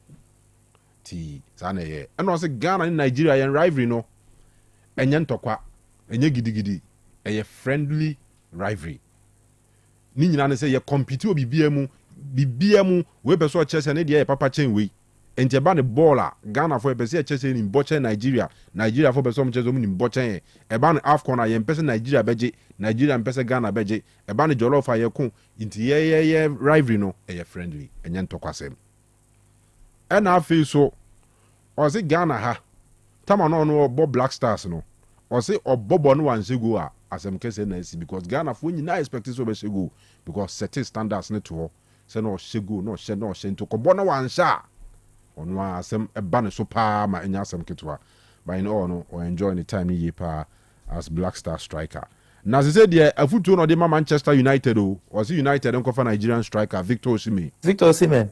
Yeah. He loves scoring goals. Yeah, he loves it. And then he plays with the heart, he gives everything. I like those kind of strikers. I'm surprised the big clubs didn't come for him this transfer window, but hopefully I'm appealing to Manchester United too. If only he wants to come because of their history and everything. If only he wants to come, but Osimhen will come to Man United. If Man United offer to take Osimhen, he will go 100%. Yes, that is the kind of strikers we need right now, because we have Bomo on the side doing what they have to do on the side. I like Mbuma. Yes. Confirm na Samoa Gyan is a Man United fans. We na bam ni we concept ni bam dia na so count. Anti no see at Chelsea was so mu ya bi no. Afi Matthias here. O ko dina ko na line o sana zendina ko dina be so o sa na o sen bi. Say na Chelsea na esro o mako 86 as a matches e wo hu mo bi antimi se o mo da. Say Ghana for me no. Sunderland on it Danny Welbeck. Nso say go. Tina afi na Matthias na. Players o mo de zabu. O mo de zani man bobo pa. All right. But yet it is Richard Boadu Agadas akosan for Ashanti Gold. Ewo Division 1 ni mu. was signed an initial 6 months loan. I'll be bought the second round no. Or Division 1 anymore. And to go be so what is our story no? FC Ashanti Gold. FC Ashanti Gold, yeah. Yes. Oh, Senior Munya is as good. Ashanti Gold. On paper FC Ashanti Gold, by Ashanti Gold. FC Ashanti Gold. FC in count. Say Homudi no. FC Ashanti Gold. Ashanti Gold. Eso akoko kra na so ko die. It is omabukoto consem na ade ana because agadas say it is one ko create training. Keep fit. And keep fit. Oh, okay. Yeah, keep fit. The experience no there. Or the bebo second round, yeah, Ashanti Gold for a senior. Say what the free consultation. I was a mere security because a domini son your and your son and I know I so evident and real Division 1 anymore. No correct. Who players now, especially news class and bass women are few of qualify. Women years old qualify no. Yeah. When you have to how we be on matter, even a ekusi war offense to prevent the sea offense ni be on the mon tight security we or clubs be edin targets, unnecessary targets. What you say? Mo fighting for 3 points, but we will be any team. Now nimza no park ya.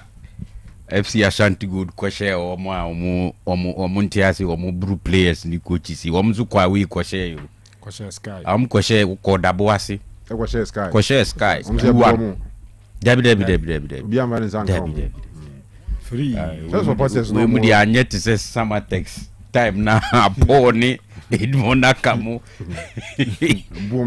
kudia Amiani is a pew said the sasra no hu na bi pictures bi ba boy soon omakwesho ya nyom omakwesha awe ba no mo de no mo ntia se ya be so mo awe o mo mu hu mo all right ma me boss call line si na me minya mrene mamo 83 minutes Barca did Racing Santander 1-0 away eno Akanente Ferran Torres na wa shesa go na momo and Valencia as well winning away our Burgos so winning 2-0 ni nyina Copa del Rey AC Milan in the Serie A 3-1 omo share Como by 3-1 Christopher Nkunku ese ba ko na Adrian Rabiot ese 2 goals and Hellas Verona so tifie ma Bologna betwa ne 3-2 then so Aberie na Bundesliga no so Augsburg and Union Berlin ebo 1-1 and so Aberie okay Benivo afi mun taking with 10 afi yenti mo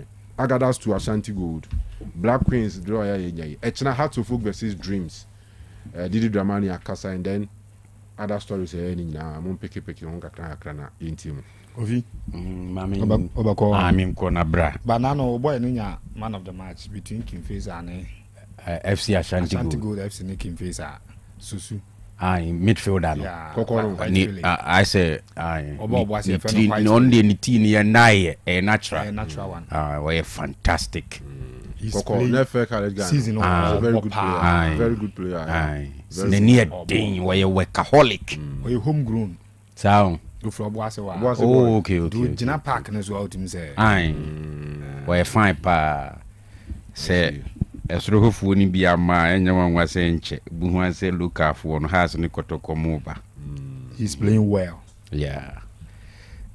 I'm glad who say me no say minya sign player bia se player we because scout mo na me di player ne banko a majo scouting di wa nyare ana prebi ama boa every say me the central defender bi ma Oko United enu kra me frawa na wa mami 2 names okay and na me assess back na mzi debi awa me pewe no ye ni Oko United omulita ombebo mzi chale wo scout ya no washi pakakrama timi de se minyas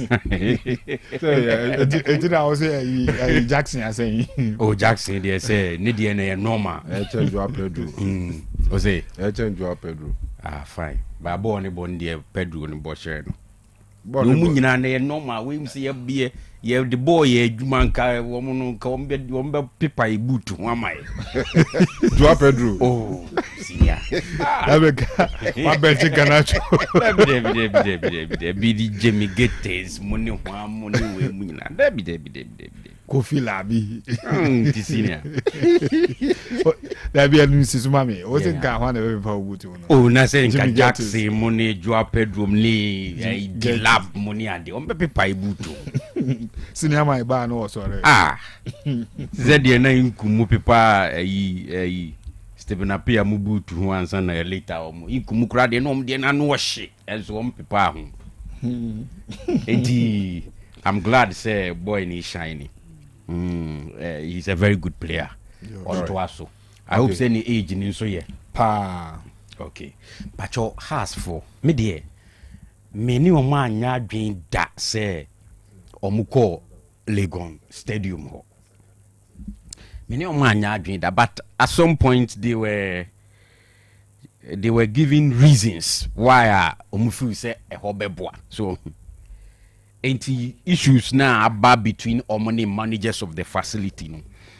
They need to make sure say ombe sorting out here so that emfa confusion be ama this issue about has movie kwaha no akwaha no aka in the last few years I think say affect team no in a way they need to look at it. Maybe I think the best option is to return to the Accra Sports Stadium unless it be you say any open to clubs no anymore so no they need to make sure say omo ebeye ho adwuma so na baby has bobo I mean any so any Kanu venues for clubs ni be that issue no but big one but we dey game no because me be say muza Accra Sports NSA no so mo mfa ma house into no move ya na say house prefer say Legon better than Accra Sports our house phone model no so prefer Legon no to the Accra Sports Stadium na me ntiase but they said omo were very good reasons into omoko who say me kra me ka say so omo hwe ni ye ba Christmas yi na NSF fo aka chrom so omo programs so ho a omo nka ni enka bi mo but they were like omo afili se hobebo omo so as I say at some point they cited numbers say enumpa ma nti Accra no ya ne mu ye hwedu de honde kakra bi ba gives you that ambience and in here but anyway. Seriously omo back to Accra Sports Stadium ebeboa on the game the Kanu I don't see us losing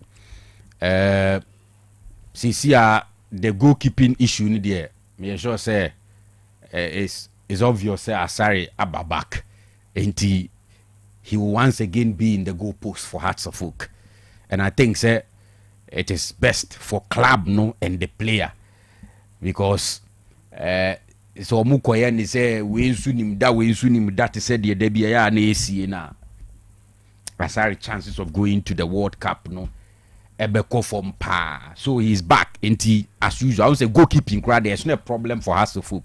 The issue has always been goal scoring and na edu baby ya na help even in the last game boy against also Hoho United ni say na has a struggle in terms of goals until Mauli Wayo ebenya back or winning by goal to nil no with dreams ahun odin ne ade no Kanu I think say it's obvious say he has game to lose I think say omanya de crowd a point ombenya from that game but again on say dreams eneye every game bia at this stage a crucial game for dreams because ombezo ombeda bebia relegation ehunu na omo agro be 3 seasons ni every season be a dreams relegation ehunu na omo enti this time they want to make sure say by the time you approach ending of the season no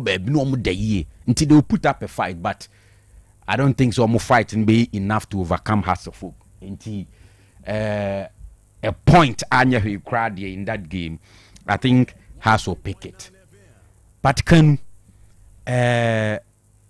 ye close window no teams ni bi yes signings e bi ni agadas the year is here one announce say oko obuasi teams ni be ye signings any idea.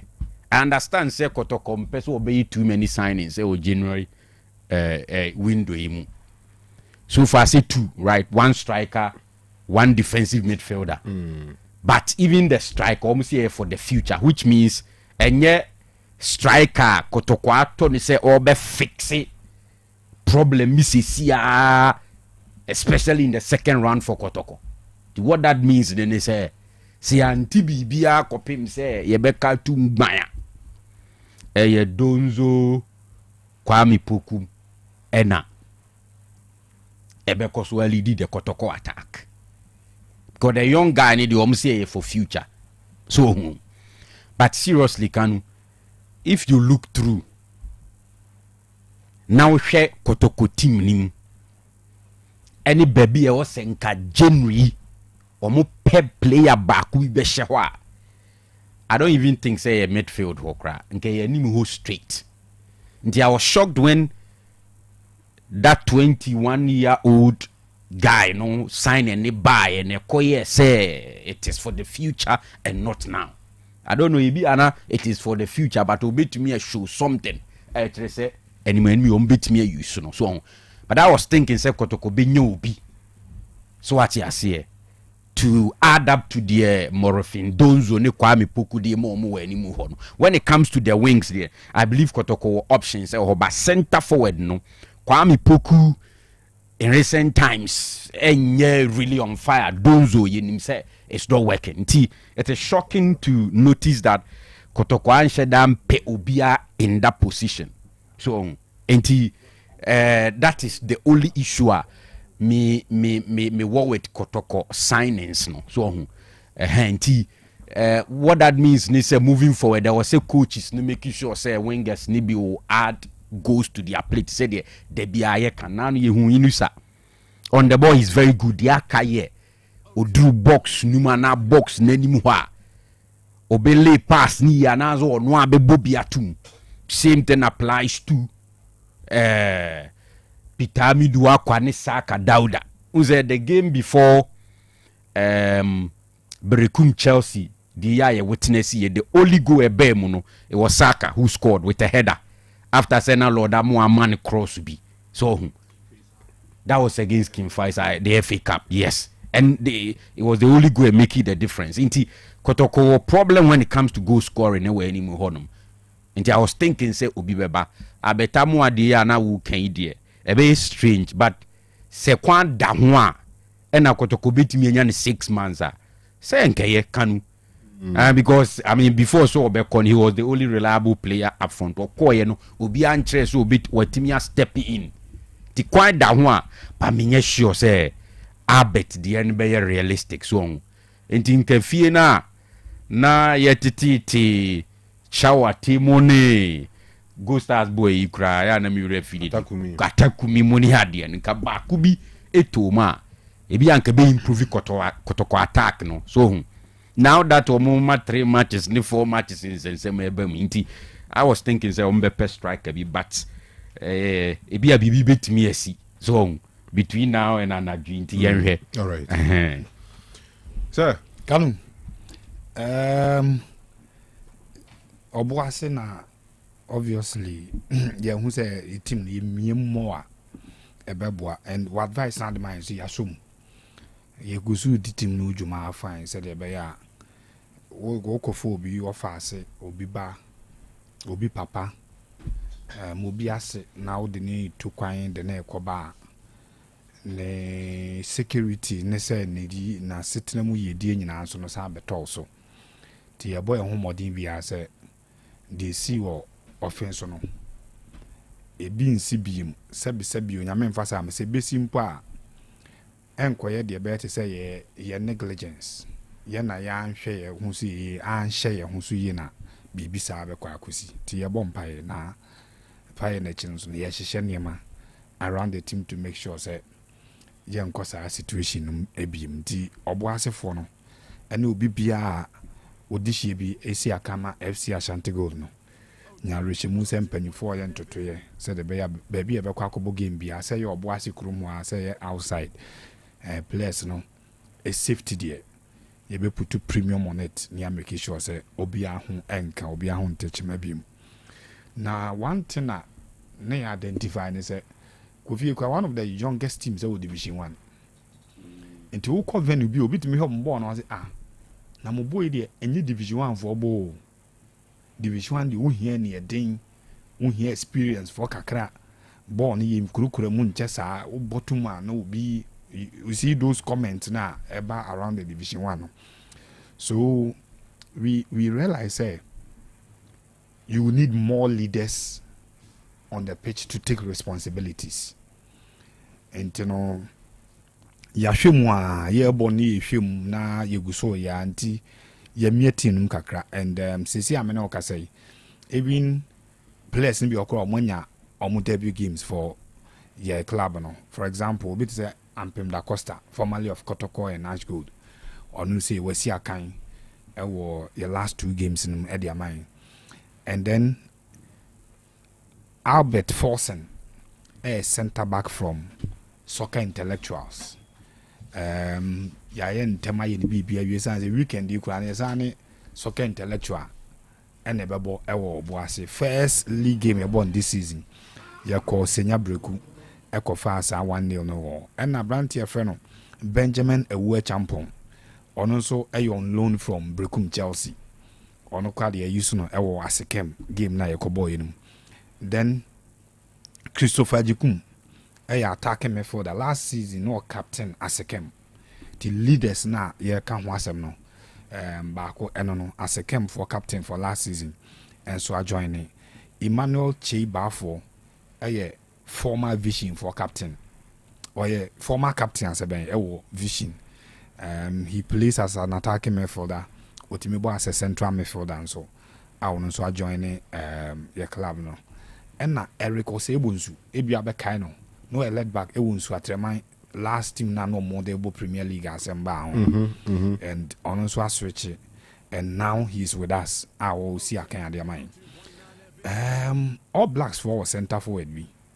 Last season ye na ye hu no game no oya ade but form na a year pick e wo All Blacks on ent no striker no na say ane den link Kotoko I forgotten the name. Last season was around 27 goals at Division 1.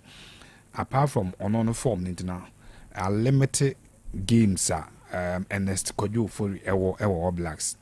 Ernest Kojo for is on loan for the rest of the season. From All Blacks, our journey.